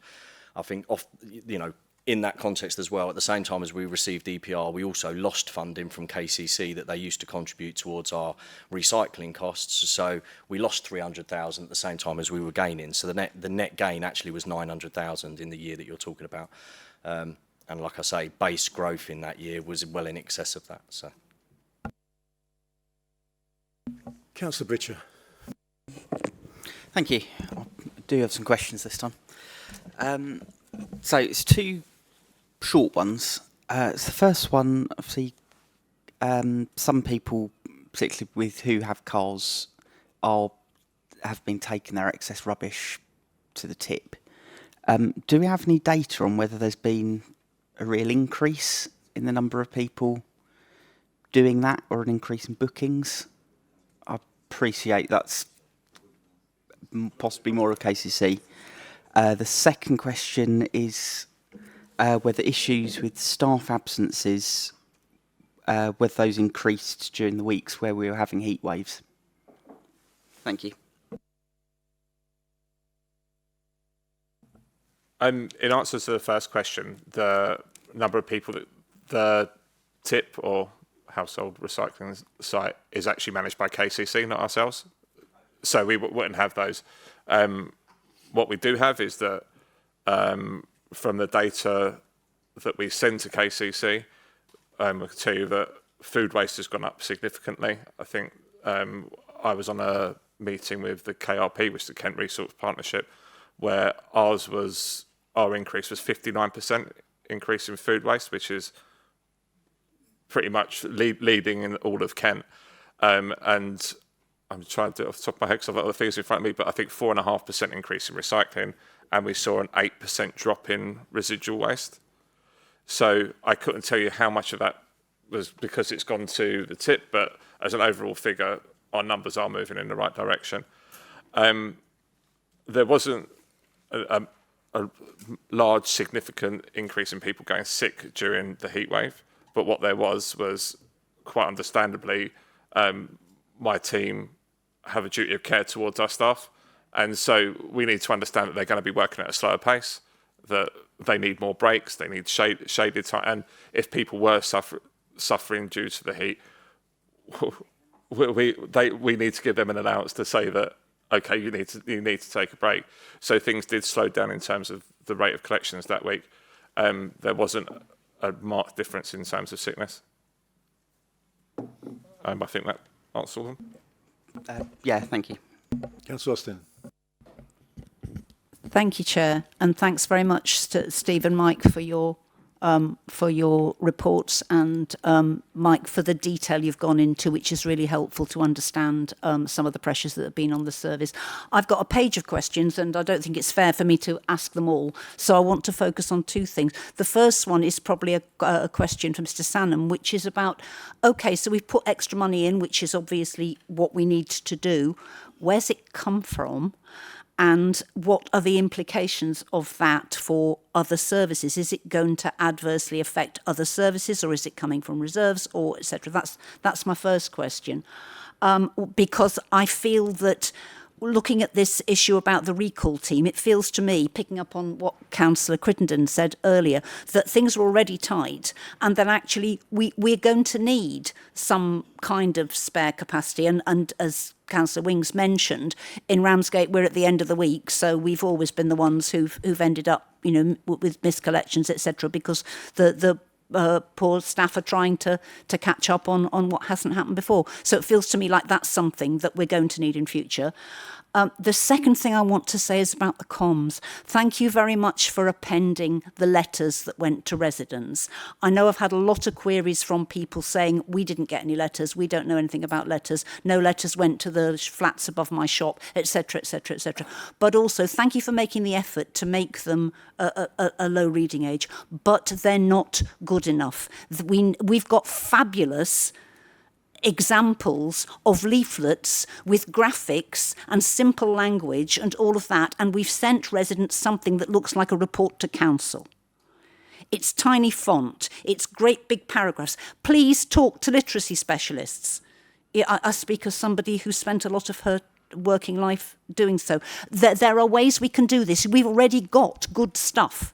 What we've put through people's doors, it's not simple enough, it's not clear enough, it's too complicated looking, it will not appeal to residents, particularly the most vulnerable residents, the residents who've had the least benefit of education. Please, please, let's have a look at what good practice we already have, because we have great good practice, and make the most of that. And in relation to that, ward councillors in many wards will be very happy to help with door knocking and whatever, because we've already done a great deal of it during this period and before. So please do use us on that. And please let's clarify information like how people get replacement clear bags, what receptacles are okay and what aren't, those kinds of things, where there's been a great deal of confusion. And as I think Councillor Crittenden said earlier, a lot of people in ordinary houses like mine who've already got bins who thought, oh dear, there's going to be a change to my service. We need to make it clear this is something that affects a certain number of people. It may affect you if you've already got bins because you're on a round. So clarifying to people about rounds, and we had this conversation, I think, after another meeting earlier last week, Mike, about the possibility of actually telling people which round they're on. And, you know, in an ideal world, being able to track where the vehicle is on your round, so you know, because part of the difficulty that we had, part of the perfect storm with all of this, was the website not working properly at the crucial moment, so people couldn't get the information as to what had happened with the missed round, etc., etc. So all of those things feel to me like issues that we need to know more about. And I do have a concern about staff welfare. I know it's not our business as councillors, but, you know, hearing about people who are setting off in heat with only one bottle of water. There are lots of places where you can refill water bottles. Let's make sure our staff know about that. You know, we have two and another water fountain coming in Ramsgate for refilling water bottles. There are lots of shops and cafes that will let you refill, etc., etc., etc. Let's do that.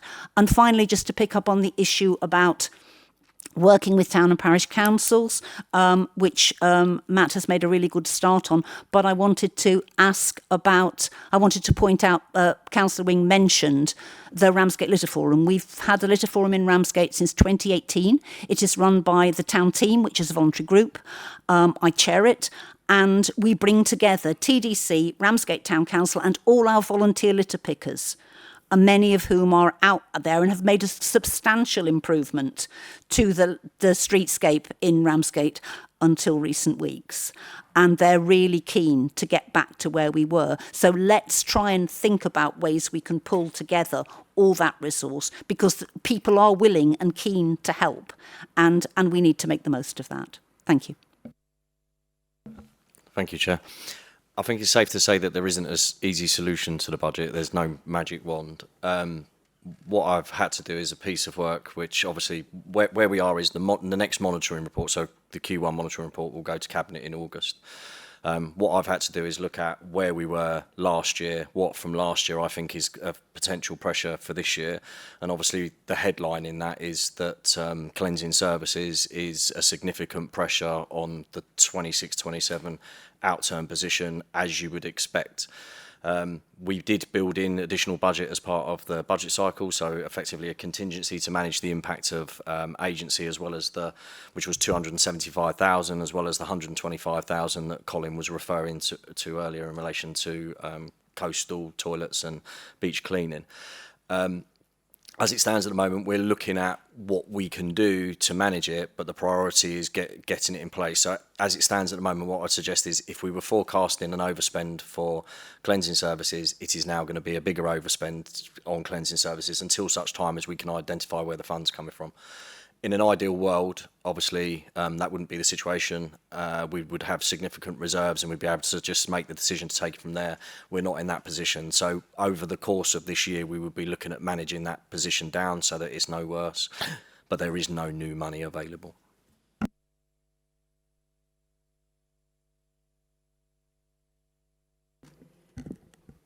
Thank you for the comments, Councillor Austin.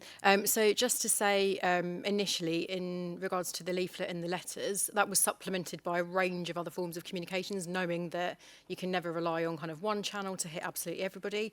I think the leaflets were crafted over quite some time, using examples of best practice from other areas. That was one of the things the team did really, really early on, around the time of the decision in July, was scoping out examples of kind of what was working in other areas to kind of form an idea of best practice.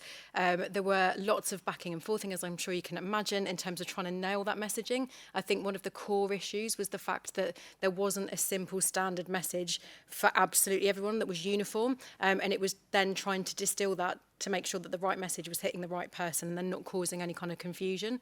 So I think there was a lot of hard work that went into trying to get that right, supplementing it with photos and images and trying not to rely too much on text, making sure that the reading age was appropriate. But we absolutely, reflect on that feedback. We're going to be issuing further communications, which was already part of the plan. But one of the things Mike's done in the report is to suggest that we hold a focus group session. There's many councillors that have got many opinions. Actually, we'd love to work that through with you and try and, test some future communications on you just to get your feedback there and then to help kind of shape what that looks like. So if you're up for being part of that, it would be really welcomed. But just to say, it was one of those things where trying to distill kind of clear, simple messaging for people that had different circumstances, it was tricky. But like I say, it was supplemented by lots of other things on social media with videos, images on the trucks of the waste vehicles, kind of media campaigns and information in the press, that kind of thing. So, that there was definitely a lot of effort that went into that. And I, take the feedback on board in terms of how we can improve that in the future. Councillor Bright. Thank you, Chair. Thank you very much, Mike, for such a detailed and useful report. There's so much information in that would be useful for residents. So I really hope that councillors have read it and can disseminate that information to residents. Otherwise, they're just not going to know. Like just things like 30,000 bags of rubbish a day, things like that, just to understand the pressures that the service is under.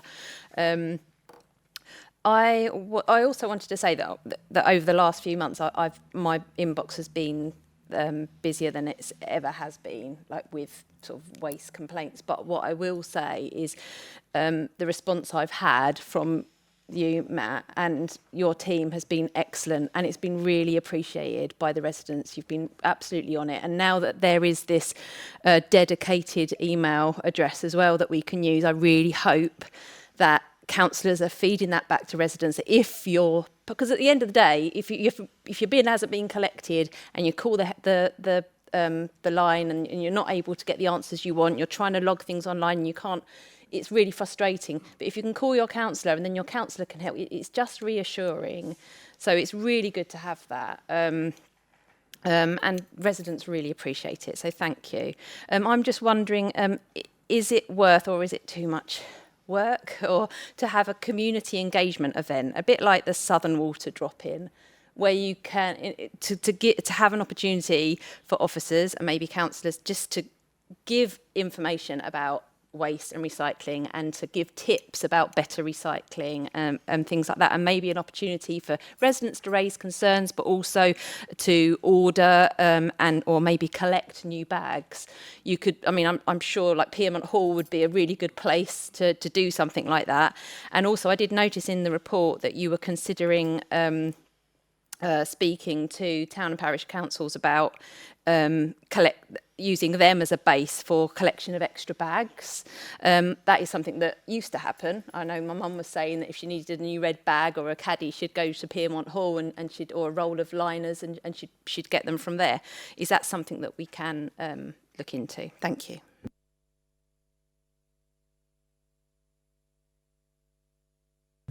Yeah, thank you, Councillor. Yeah, really appreciate the comments. I think it's certainly something we can take away about community engagement. I mean, things that we're already planning to do. We're attending certainly a landlord event so that we can talk with landlords and try to share the message so that they can share that with their tenants. And the plan we've got for sort of direct communication, for door knocking and talking to residents, I think that's really important because it's better than, frankly, it's better than just sending letters to people. An actual event, I think, yeah, absolutely, something I'm happy to take away, and let's talk about, whether we can do that and how we can do that. I think, yeah, a good idea. Thank you.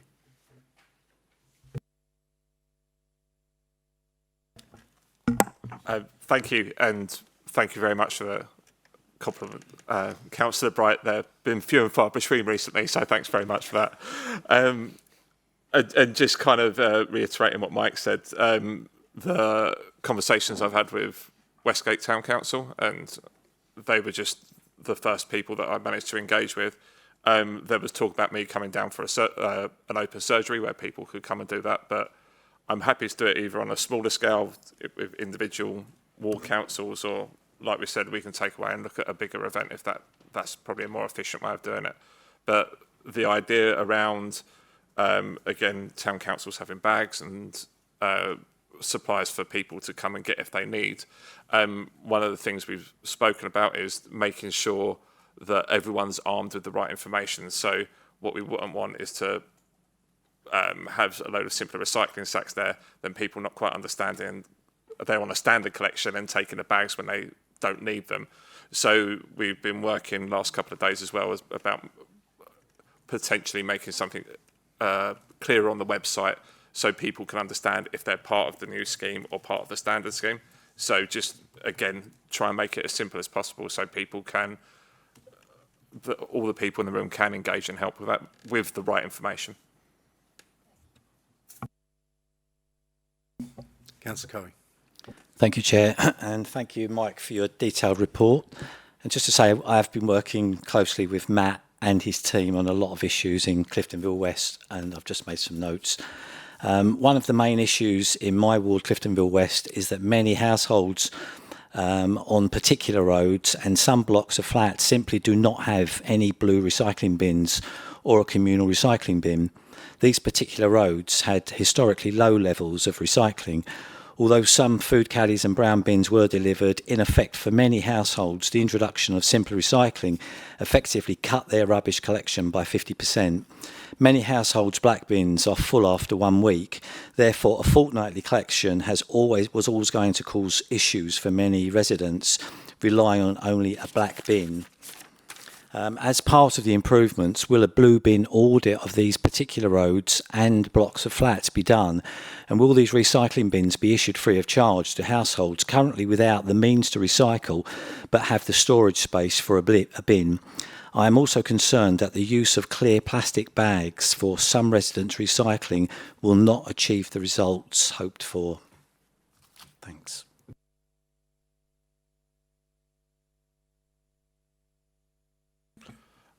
Thank you, Councillor Curry.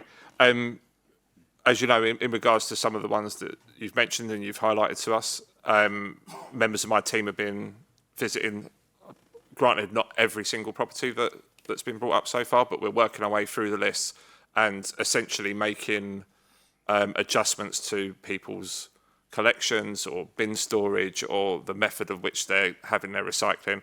And we're working through that. As at last count, I think we managed to engage with about 1,000 properties through mainly through communal settings.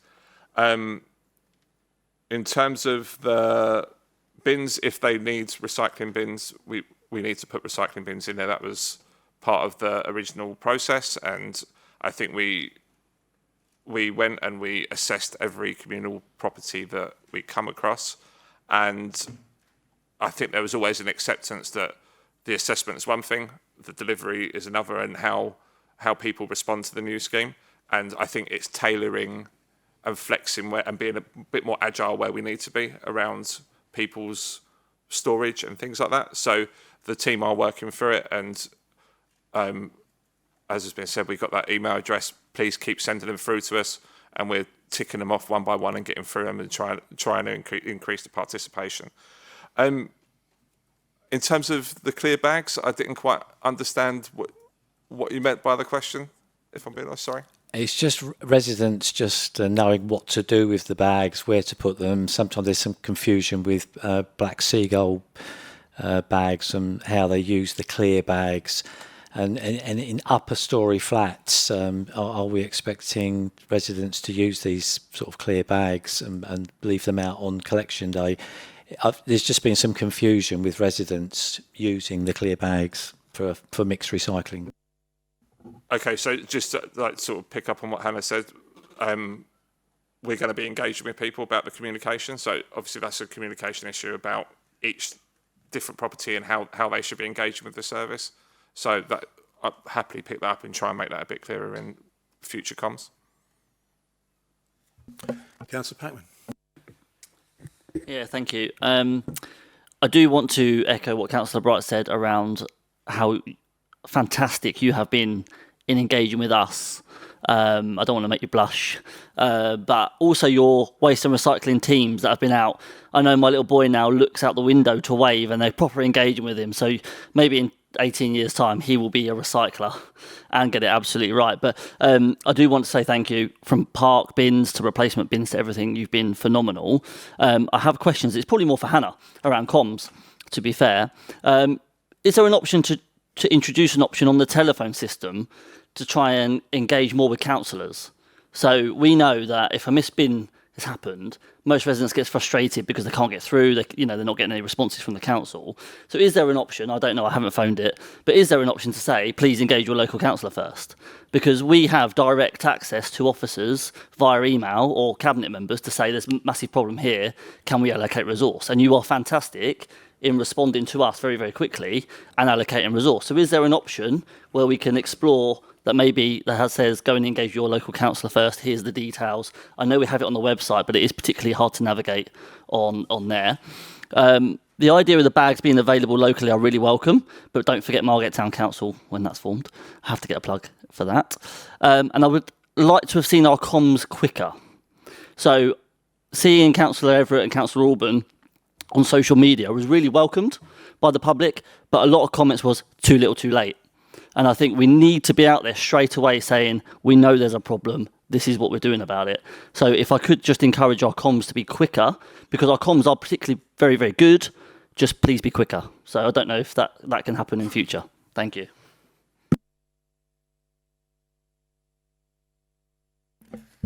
Thank you. So in relation to the telephone system, so yeah, there is an automated voicemail that you get when you call up, which can give you, it can be tweaked and amended to give kind of timely information, which kind of changes based on, you know, what the situation is. And that is actually something we were actively using via Partnership One, who were amazing, really responsive, really quick at getting those messages on the telephone system. And what we found when we were directing people to different places, it was having a massive impact, positive impact, in terms of then the level of calls that were coming through, or the level of kind of frustration was decreasing when people were then connected through to speak to people. So that is something that we do actively use. I think the volume of calls that team get on a daily basis, if we then encourage councillors to be called, I think you have to be a little aware of potentially what you're putting yourselves up for in relation to that. But if you're up for that, that's potentially something that we could... I'm definitely not advocating for that, because we will absolutely... But just maybe contact your email via councillor or via email or whatever, but definitely not calls. I do not want that volume. Thank you. So yeah, the point being, we do have a system that's in place for that. We can adapt the messaging, and I'm sure that's something we can reflect on in terms of encouraging people to go to their councillors more. That could just be a general message that we're getting out there.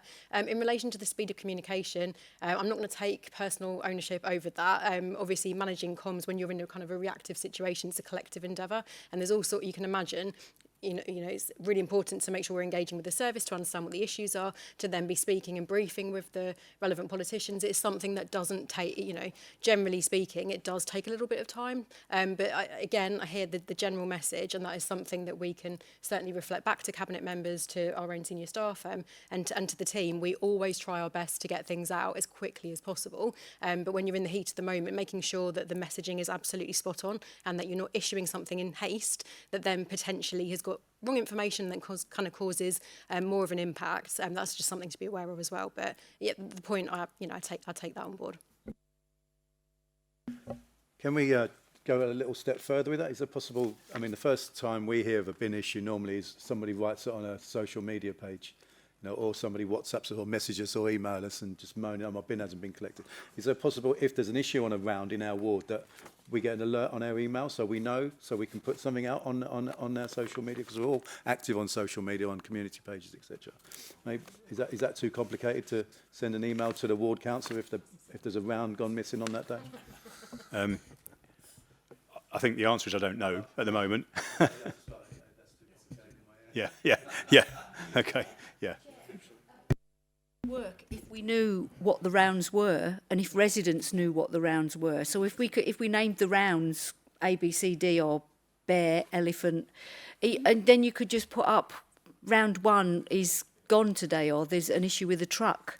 But if we don't know what the rounds are, and residents don't know what round they're on, how does that message help? And I think that message would help if we could understand what our rounds are alongside the residents, and then be able to help with the communication. Councillor Davis. While I totally appreciate the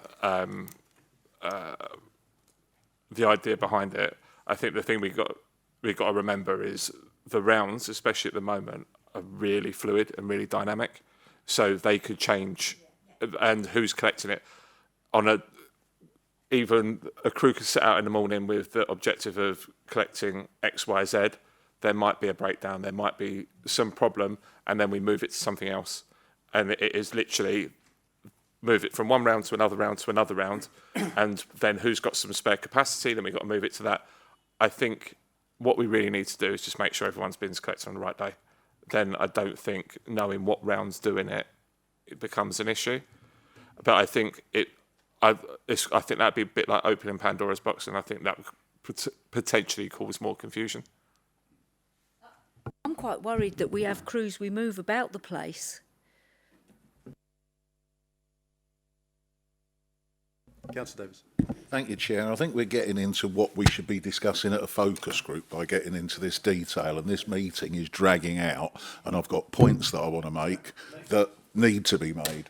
And we are getting into ward issues and individual cases where we're here to look at the overall thing and whether policies on the part of the Cabinet can be brought in, or whether, No, well, I'm explaining why these are multifaceted issues, and I think we have to be extremely sympathetic to those on the rounds, particularly with the conditions they're working in, but also, and with years of management experience, we need to look at ourselves because, yeah, there's a very high sickness rate and time off rate in that department. There's usually a good reason for that, and it seems to be work rate. I mean, we have to take the management of this place, where be it members or employed, have to take responsibility for the fact that no new rounds in 6 years. Well, somebody's clearing the rubbish from those places, and it's the people that are already out there.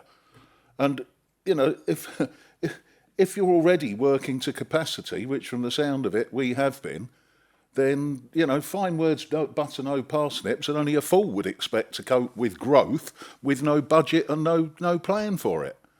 You know, fail to plan to fail. So it's not exactly a difficult saying, and anybody with any training in the commercial environment would know that. How can we not increase the budget with the number of homes now being built? So we've got to find this money from somewhere or other and stop waffling about it or hoping it ain't going to happen. Because quite clearly, the shortfall, and that's what it is each year, it's not an overspend, it's an under budget, which is why so many of us wouldn't vote for the budget this year. So let's stop waffling around the topic and stop having, you know, meetings about discussions, and look at what's really going on here and what we're here to do and what the people want, which is, firstly, food waste collected weekly. It's the simplest thing of all because it's not on a staggered cycle. If that is got right, all else becomes far less of a problem because it's the food waste that is causing bins to look like, you know, buckets of minestrone on a hot day. We had 3 weeks with bins sitting outside festering, which the foxes then managed to tip over and not, although the handles lock. I mean, I could go on, but other people have about all this. What we have to look at is our systems and where it's wrong. And I think what we've done is try to address everything at once. We were told last year this would be phased in, but let's look at it. If we get the food waste cleared, that's the priority, bang on the nail. Everything else is much less toxic if it hasn't got the food waste in it. You know, the recycling could sit there for several days if necessary, mixed recycling, because it's glass, cardboard, it's inert matter. The black bags, slightly different matter, but again, since we've gone over to this, myself personally, I hardly put anything in the black bag because most packaging is recyclable, and if you don't waste food for the sake of it, then there isn't that, you know, the volume, as Matt has said many a time, hasn't changed. Simply the process. But I think we've got to do here and we've got to run there, we're trying to react to everybody. Comms has been a problem, and what I don't know who was responsible for this, but I had constantly people ringing me saying that they were unable to get through on the phone and they couldn't report missed bins on the website. I experienced this because what it was saying was round not started, which denies you the opportunity. That showed that for 2 days, and then I've got screenshots of this, and then my food waste collection suddenly went to 2 weeks hence, which breaks the whole principle of the thing. So we do not have accurate figures, actually, because people, I was inundated 2 weeks ago by people trying to report this. They couldn't get through on the phone and they couldn't report it, yeah? So how many haven't got through? There's also a need for joined up thinking because, again, sympathetic to the crews, they can't get down some of the roads. There's a few geniuses where I live in Eastcliff that are regularly blocking the bends on Bell Alliance Square, trying to think of the name of the road opposite, by the Rafa Club. There's another person with a Fiat 500 that seems to think that they own the half of the road. So you can't get the bin wagons round there, and that isn't the crew's fault. Hibernia Street, yeah? All round that block. And regularly you'll see couldn't get the vehicle through there, and that's not the crew's fault. Maybe we need to look at having a bit more flexibility in size of vehicle, I don't know. But what I'm trying to explain here is there are multiple reasons why this problem has gone. We need to, but instead of sitting waffling for months on end and keep redrafting this and talking about that and having talking shops, let's act. The action should be simple. Clear the food. That's what causes the detritus and the smell and the problem with pests. The other are less critical.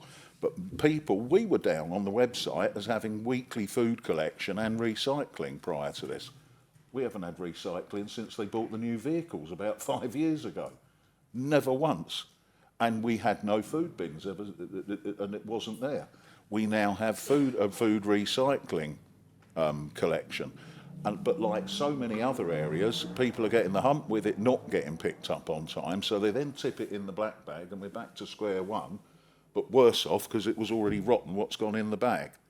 So as I say, my advice would be food, food, food. Then worry about those other collections. Food, black bags, mixed recycling. If you prioritise like that, then people will, I'm sure, be a lot happier. And we need to give, excuses, reasons, not excuses. And with regard to the staff behaviour, the fact that normally if they may not be formally working to rule, but it sounds like a very close version of it if they're refusing overtime, and there's no doubt a damn good reason for that. And we have to react to that. But what would help is if they didn't do things like the photographs of Broadstairs High Street from 2 or 3 days ago. I don't know if you've seen any of these, Steve, and I'm not. It's madness. We're trying to support these people, and there they are lying on sun loungers and chilling out for half an hour in the high street with 2 vehicles parked up, for all to see, while you've got the public up in arms. I'm a Ramsgate council, and I was getting calls from Broadstairs residents who know me doing their nut about it. So let's all help each other here is the message I want to give, but we can only do that with better communications, honesty and transparency. And I think Hannah's suggestion of focus groups is absolutely superb, because we need to feel we've got that feedback, otherwise we're going to be just as frustrated as I'm feeling at the moment, I can assure you. Because the outcome of this, even leaving the red bags at the top end of Cliff's End for the last 3 weeks, so much rubbish has blown on the windy days, that we have had some wind out of that, that we're now going to have to try and get a volunteer group to clear all that detritus out of the wire fence around the airport at the top of the dead end roads, at the top of the village. Everything has an impact. Why should the parish council or the residents have to do that just because somebody couldn't do their job properly? Anyway. Everyone else has, so I thought I'd take advantage, plus the fact... The questions are, when are we going to be listened to? When can we be heard? And also, I'm waiting 11 days for an answer still on an email I sent asking about somebody's clinical waste. Sorry, couldn't think of the word. Their clinical waste. We were promised 2 years ago, 3 days to 5 days with substantive answers. I'm 11 days on. I've written twice and asked for information and still haven't even got a holding email. So, it's fair enough that some of us are pretty miffed about this, because why should we have to keep going? What am I supposed to do? Ring the resident back and say, don't know, they won't tell me? Yeah, thank you, Chair. I just wanted to come back about, you mentioned that crew. Oh, sorry. Councillor Moore sent me the photographs of that, or showed me the photographs of that, I should say. It wasn't acceptable. Obviously, I don't deal with those matters. That's for the officers to deal with their staff. What I would say is that was an extremely hot day. They pulled over in the wrong place, and it was their break. But how they did it, where they did it, was wrong, and I have no doubt that is being taken care of. That's what I wanted to say. And can I just say, Councillor, you have been listened to now. We are hearing what you're saying. We're hearing what all of you are saying, but I think in relation to your phone call or email that you've sent in, you can go it up to the executive support, who will fast track your complaint. and I would do that if I was you. Yeah, well, if you have to, you have to. Has there been an issue with clinical waste? There's been a issue with clinical waste. This may well be an individual specific one, and I'll. Yeah, cool. Yeah. That's fine. If, as always, give me the address, and I'll pick that up and have a look into those. And so, just obviously there was a myriad of points there. One of the ones that sort of I pick up on you say about the food waste, and I guess my first answer would be it's not a case of getting the food waste right, it's a case of getting everything right, most importantly. But what we have done, where there's been obviously pressures over the service for probably looking at months rather than weeks at the moment, what we've done, especially over the last few weeks, is use the waste hierarchy.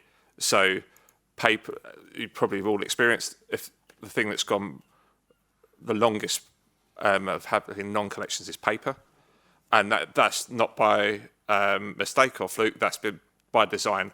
We've prioritised trying to get the food and the refuse as the absolute priority, and then work backwards from there. So that's why food's been left. So just wanted to say that we do take that on board, and we have been trying to work around that sort of methodology.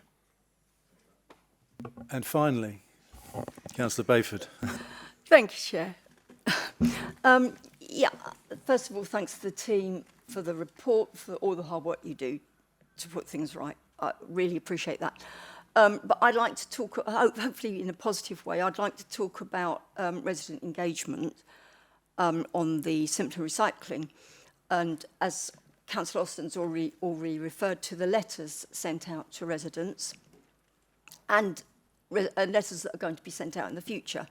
My background in adult education, particularly with a focus on those with poor literacy skills and understanding skills, tells me that the use of colour on the pages, images on the pages, columns, better spacing on the pages would have made things much clearer for them. No blame has been attributed to residents, rightly so, for the problems, but I'm sure that better engagement from the start would have helped. So I feel that any further communication should take these things on board. I understand this will be an extra cost, but I think that the cost of not doing so has been quite considerable. Thank you. I think we're done. Yeah. One quick question. Do we know how many rounds are negatively impacted by this mad volume of road closures that we've got? Because, again, we were yelling about Fodes Hill on the top end of Cliffs End the other day, but there wouldn't have been any point in putting a truck through there because the geniuses at Kent allowed Fodes Hill and Sandwich Road to be closed at the same time on the junction with Cliffs End Road. So certain people were probably quite ring-fenced at the time and needed to strategise even to get out the village. We have this problem across the island of seemingly out of control road closures for Southern Water, the gas network, potholes and everything else. How much impact is that having? Because there's not proper notice on those, and that I wouldn't say cutting you slack, but what I'm saying is I'm trying to get some understanding here of what else is affecting it, and it strikes me that probably is. Thank you. Yeah, thanks for that, Councillor, because you're absolutely right. It does impact. However, we do get notifications of from KCC about all roadworks and when they're taking place, whatever, and our officers deal with that and try and arrange around those. Sometimes you might get stuck, as you know. Sometimes the back end, you know, you could be stuck on the back end of something and you're stuck and you can't get out at all. But yeah, you're right on that. Chair, if you're ending now, can I just? One point about the restricted routes. Yeah, sorry. Sorry. Also, on the website, on the info page, there is a live list of roads that we've had issues with restricted access to. Yeah, so as I say, and that's live from the tablets in the cabs, and it stays on there for 7 days before dropping off. So if there has been an issue because of restricted access, it is published live on the website. That was why I've noticed Okay. a bit about the narrow roads and that. I wanted to show that we are aware, you know. Sure. But again, getting parking enforcement down there ahead of the trucks will probably raise revenue and solve the problem. So. Sorry, Councillor Orban. Chair, I would just like to thank the members this evening for their input, for their questions and for suggestions. I think it's been a really important meeting, and I'm very grateful for that. And as with the officers, we will take all those things that have been mentioned on board, and then we will see what's the best things that we can actually implement, which will cost the less. But we will do that. But I'm very grateful for the members' inputs. Thank you. And thank you, thanks Steve and Mike and Matt. It's been chaos. There's no two words about it. I think the last couple of months it's been embarrassing to be a councillor. You know, I think we were accused of bringing the motion to try and embarrass the administration, but it's been embarrassing, and we should be proud to be councillors. Proud in this last year to be members of this council. We're going to take it to the end. But you know, every contact I've had with a member of public, you know, what's going on with TDC? Why aren't the bins being collected? I mean, I couldn't. I got to a point where I couldn't give any more answers because we didn't know. You know, and fair play to you. You came out last week and apologised. I think I take the point on what Jack said. Maybe that should have been done a long time ago. But I think, Chair, if sorry, I didn't ask you if I could come back. But I think that's really important in relation to owning the problem, and that's what we should do.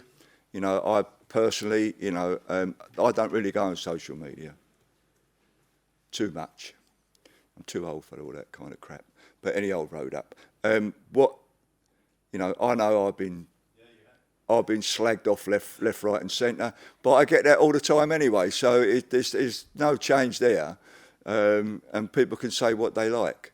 So it's entirely up to them, but I don't take it to heart. I've got a job to do, and I will do the job to the best of my ability. And I have to say I'm very supportive of the officers, because I think that's important. If we haven't got that support for each other, then we're in big trouble. Thank you, Chair.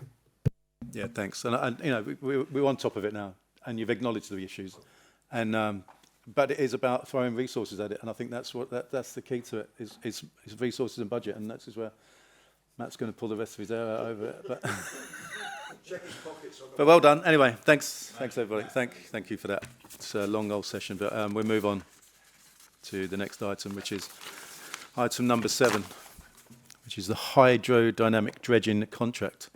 Call on Mr. Momo, sitting there quietly. Thank you, Chair. So the report before you today relates to a key decision that will be considered by Cabinet at its July meeting as to whether to approve that officers undertake the procurement and award of a term contract for hydrodynamic dredging, also known as water injection dredging, at the Port of Ramsgate and Ramsgate Royal Harbour. Dredging, the removal of silt and sand sediment, forms a key part of the Council's ongoing maintenance strategy and plan for the port and harbour. Consistent regular dredging is key to ensuring the port and harbour maintains water depth levels that allow vessels to move in, out and around the port and harbour safely. The Council has a statutory duty to maintain safe navigational water depth levels for vessels at the port and harbour and ensure that it is compliant with the open port duty. The Council must also show that it is mitigating operational safety and financial risks that relate to the port and harbour. This contract is a key part of that strategy. The Council has undertaken successful dredging operations through vessels like the Mass and the Thor for a number of years. The dredging campaign has already been carried out earlier this year for 2026 to ensure that we maintain a safe navigation and berth accessibility for customers of the port and harbour. The proposed contract has an estimated total value of 1.262 million over a maximum of 5-year term. This will be a 3-year core term with a 2-year potential extension, and will be funded through the existing annual revenue budget of £325,500. I welcome any questions by the committee. Thank you, Tony. Members, Councillor Austin. Thank you, Chair, and thanks, Tony.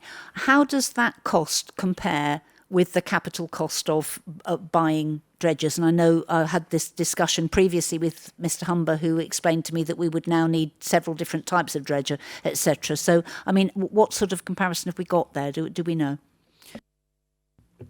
Well, I think the answer to that is we have to do mechanical dredging and we have to do water injection dredging. And it would cost millions and millions of pounds to buy those dredgers. It's certainly the water injection dredging is very advanced technology that is not a cheap fix. So this is to bring in a contractor is definitely the more economically advantaged position. Councillor Davis and Councillor Wing. Understand the point that we're not in a position to replace them with our own vessels. I would remind the Chamber that for about 50, 60 years, Ramsgate dredged its own facilities with a grab dredger. Water and silt the water displacement with silt, yeah, it's an interesting modern technology, but given that half the problem is the silting because of the inadequacies of the rockery that's there and the fact that nothing flows and the tidal flows in the bay have been screwed up completely, why do we need to use this technology to remove the silt? Because we've still, as the report says, then got to bring in a grab dredger to move the sand. Would we not be better just having an ongoing grab dredging contract that works on a regular basis? Funnily enough, the way the harbour functioned for bloody hundreds of years, quite happily, all right, or yeah. We're making everything so complicated all the time. And as I say, if you could come in with a blast dredger and just remove it, but is there sufficient tidal flow? We've got problems with our tidal flows, and it relies on tidal flow to remove the silt once it's been displaced into suspension by the dredger, because it's not really dredging, it's more blasting, yeah, more jet washing it away. So is this the best solution, or are we just going down a salesman's route because somebody said, oh, this is a new technology and it works? Because I don't think it does work that well for us personally. I'm sure Tony will put your mind at rest. I'm going to actually pass over to the engineer in the room because that's a more technical question, and there's a really good engineer sitting to my left. Thanks, Tony. Yeah, I'm happy to answer questions about dredging all day long, so that's fine. So, yeah, we used to have the Ramsgate, which was the dredger, and that was a rope-operated grab dredger. Efficiency-wise, compared with water injection dredging, it's probably about 3 times the cost per cubic metre to use a rope-operated grab dredger. That dredger reached the end of its life without major refurbishment. It was sold. It required a crew to crew it, which were council employees. The cost of that, compared with what we do now, with water injection and hydraulically actuated grab dredging, which is much more efficient than rope-operated, what we do now is more efficient than what we did then. The cost per cubic metre of water injection dredging is probably about 3 times less. In terms of the efficiency of water injection dredging, we have done extensive study work, and we continue to do environmental monitoring when we do water injection dredging. So we've done what's called individual particle analysis, which looks at when you drop a particle in a tidal flow where it goes to, and that information informs when we can dredge, at what state of the tide we can dredge. But I'm absolutely sure that water injection dredging is the best thing to do for the material in the harbour and the port. That can be suspended through water injection dredging. You're right that you can't do that with everything, so the coarser aggregates, so the sand, we have to still do with grab dredging, but that's with a modern grab dredger, which again can drive into the sand and is more efficient than a rope-operated one which works on gravity. Having that sort of plant now, modern dredging plant, as Tony has said, would cost millions of pounds. And it's not just the capital cost of it. You've got to crew it. You've got to maintain it. Overall, for a harbour of our size, that's really, really inefficient to do that. And it's much better to contract this out. I'll raise one issue. It didn't reach the end of its life. It left here and it's still in service to this day.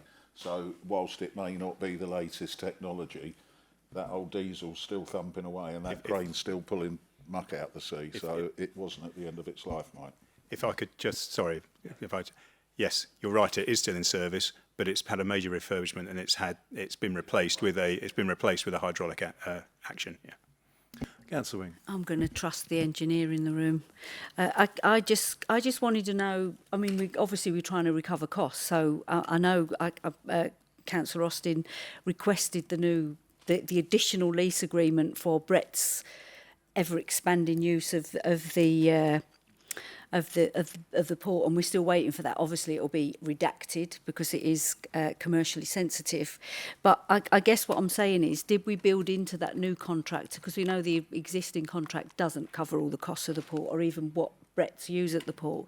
So did we build into that contract an element of funding the dredging? Because we've got more ships arriving to discharge gravel and sand, does that actually assist with keeping the channel clear? And we've just learned, obviously we learned not via official means, sadly, that we've appointed asset managers for the Port of Ramsgate, real harbour capital.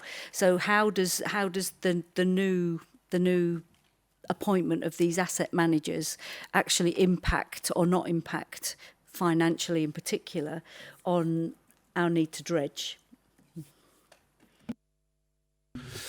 I think the first thing to say is currently Brett's are operating under a licence, not under a lease or a contract.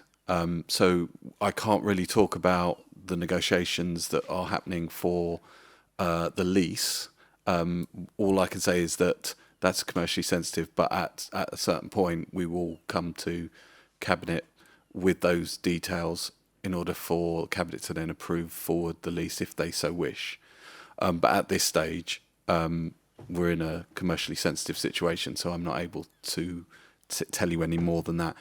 Under the current licence is just literally a licence for an area under the current terms with a few tweaks that have happened over the period of the 3 separate licences that we've ended up doing with them, which were all 6 monthly.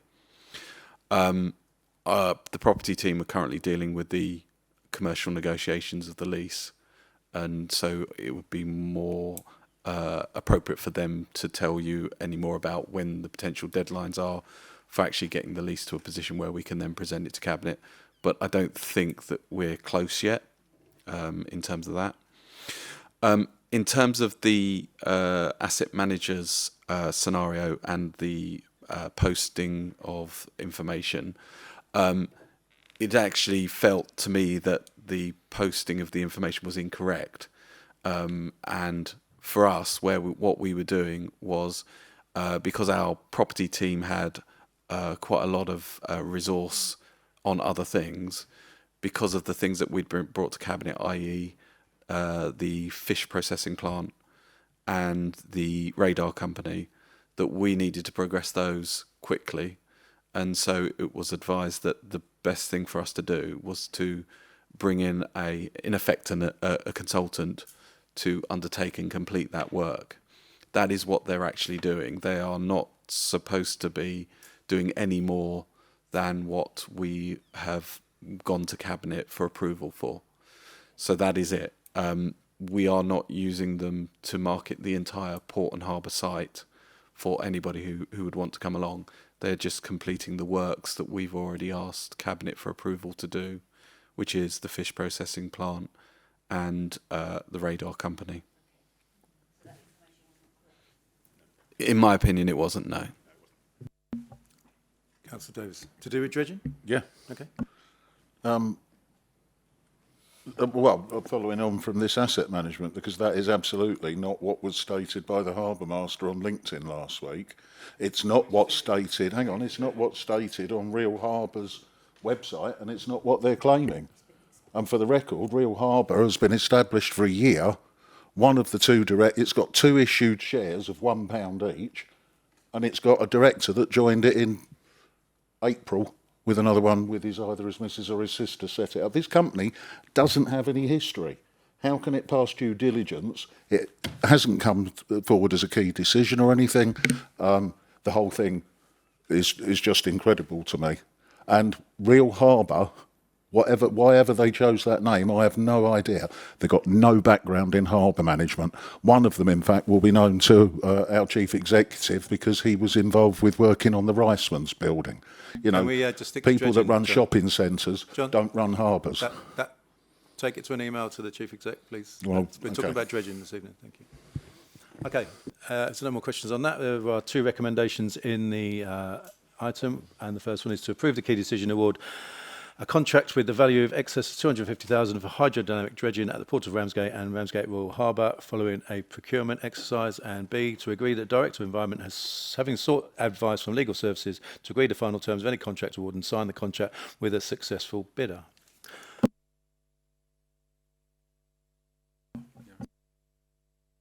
So we do all note those recommendations? And any further recommendations? No. Okay. Does that recommendation include the grab dredging within this report? Because it's not clear to me. It says that it needs doing as well, but I don't know if that's included in this contract. This report is purely for water injection dredging contract. It's not for the grab dredging contract. That's a separate contract. Right, okay. Okay, so thanks, Tony. Moving on to item number 8, which is the Thanet Indoor Built Sports Facility Strategy. Tony again.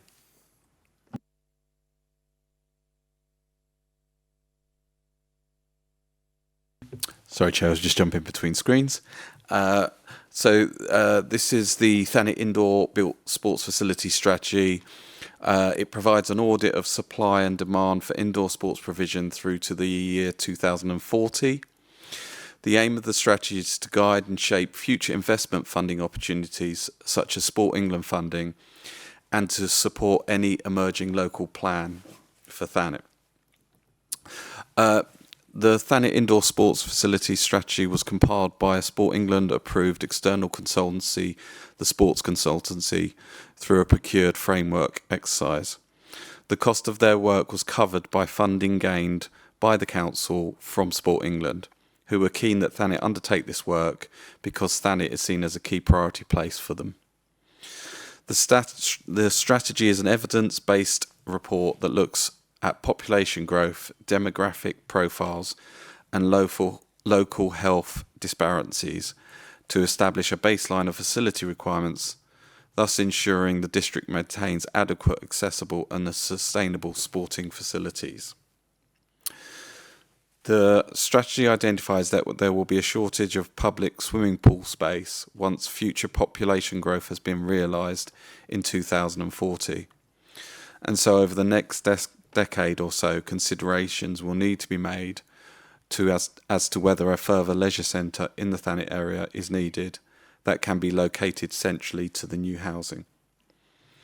It also identifies that we have an ageing leisure centre in Margate that will require replacement by 2040 to ensure no loss of that swimming pool space. This would be in addition to any new centrally located leisure centre. The strategy advocates for optimising existing sports hall capacity through formal community use agreements with the education sector on the basis that Thanet has an excess of sports halls to population levels currently. Finally, it confirms that a district-wide gymnastics facility should be considered with any facility mix for a new leisure centre. However, adoption of the strategy does not trigger automatic funding for each objective. Each recommendation requires a separate business case assessment to verify its financial viability, to identify the funding sources that will cover the costs, and to identify the potential locations for any facilities. Future infrastructure projects must prioritise leveraging external capital, including Sport England grants, national governing body funding, and potential Section 106 developer contributions. This would then minimise the strain on any internal budgets. The strategy supports statutory compliance with the National Planning Policy Framework, which mandates that local authorities maintain up-to-date assessments of sporting and open space requirements. I welcome any questions on the strategy. Thank you, Tony. Off the top of your head, how much does it cost to build a swimming pool and a sports hall? That's a really good question. So it really depends on what you're putting into them. But if it was just a fitness gym type facility with a standard size sports hall, it can be around about a £20 million mark. But if it's a more in-depth facility that had sports hall space and other such like, then you're pushing on towards the £30 million mark. But again, it depends on the spec as well of what you build. So it could be that you can reduce that potential build down by speccing at a lower standard. If you spec at a higher standard, and I'm talking sustainability as well as just the cosmetic parts of the building, then obviously that increases or decreases depending on what standard you're going for. So are we looking for like private partnerships with that? Or how would this scale where Unitary find 50 million to build 2 sports centres? So I can't really answer that at this stage. What we need to do is to start to work through the adoption of this policy, then start to work through the individual elements of the policy to see what we are able to do. It may be that we have to wait for various funding pots to become available, but typically how a local authority is building leisure facilities is through capital investment from Sport England, which is normally 50% of the total cost, and then looking at local regeneration schemes. So an example being, Pride in Place we currently have a funding pot for. At that point in time, there will be other sorts of funding pots of similar natures. So typically that's how local authorities are trying to bring down the level of investment that they have to do.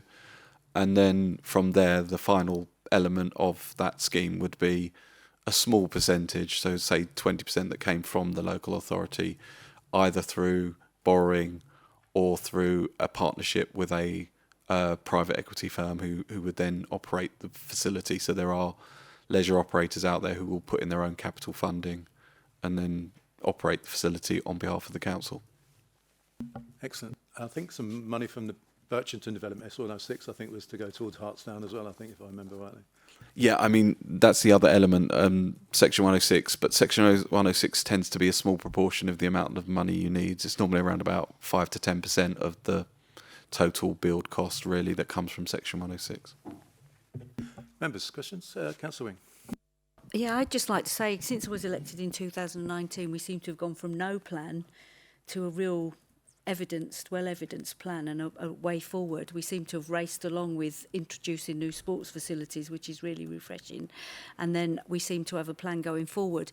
Could that plan be scuppered by local authority reorganisation? So could we find ourselves in a situation, whoever we joined with, as to where the facilities get built? So could Thanet end up losing out on some of these planned facilities going forward because there's more of an emphasis in dumping them somewhere else in the unitary authority?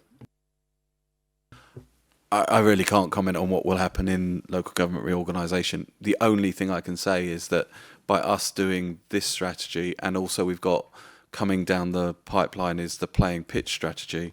By having those two strategies in place that then form part of our emerging local plan, that puts us in a really good position to then take ourselves forward to any potential Sport England funding.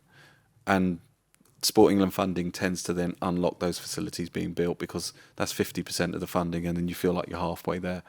So I can't really comment on local government reorganisation, but what I will say is I think we have taken the right steps to put us in a position for the funding that's going to come down the line in future years. Councillor Austin. Thank you, Chair, and thanks, Tony. This is really impressive. It's great to see, and there's a lot of information in there that I think will be useful for us in other respects, you know, to tell us about the demographics of where we're working and so on. And from a personal point of view, as the mother of a Sport England executive who every time he visited went, for heaven's sake, Mum, get some bids in. We want to be funding Thanet. I'm really pleased to see this happening. Thank you. Okay, can you get together on that one? Anybody else? No? Okay, so there's a recommendation there to formally adopt the Thanet Indoor Built Sports Facility Strategy to shape the future sports facility investment and underpin the emerging local plan. We all note that? Excellent. Thank you. Okay, moving on. Thank you, Tony. Moving on to item number 9, which is the lift replacement at Thanet District Council offices. And I'll call on Bob. Thank you, and good evening, everyone. So this report informs the overview and scrutiny panel of the recommendation to Cabinet to replace the lifts at the Council's Cecil Street offices. The estimated cost of these works is $425,000. The report recommends that this is funded with $335,000 that is already included in the approved capital programme, together with $100,000 contribution from the recycled Better Care funds that are also held by the Council. The current lifts are over 50 years old and they have reached the absolute end of their economic life. In fact, one of the lifts has already been permanently decommissioned because replacement parts are no longer manufactured, which leaves the sole remaining lift under severe, unsustainable daily strain. Reactive repairs, which cost approximately £7,000 last year alone, and relied on salvaged parts. Continuing to repair the single remaining lift, excuse me, will increasingly risk a complete breakdown, leaving the council offices without any working lifts. A total failure would directly breach the statutory obligations on the council under the Equality Act 2010 and the Public Sector Equality Duty, and completely cut off step-free access for disabled staff, councillors and the public, and risk discrimination claims, financial penalties and reputational damage. Finally, the report considered the potential impact of local government reorganisation, and I don't think we can ignore that. It's not that far away. Local government reorganisation does create some future uncertainty across Kent. However, immediate changes to our office accommodation are highly unlikely following vesting day in 2028. The new council will still require local offices. If at some future date the new council should decide that Cecil Street offices are no longer required, having fully operational, well-maintained lifts will enhance the building's asset value for employment. So that's all I want to say by way of introduction, but if there's any questions, I'd be happy to take them. Thanks, Bob. Members? Alan? Just to say that it's clear that this work is essential for the sustainability of the building for the future, and I'm sure that the work will be appreciated by us all for the next year or two.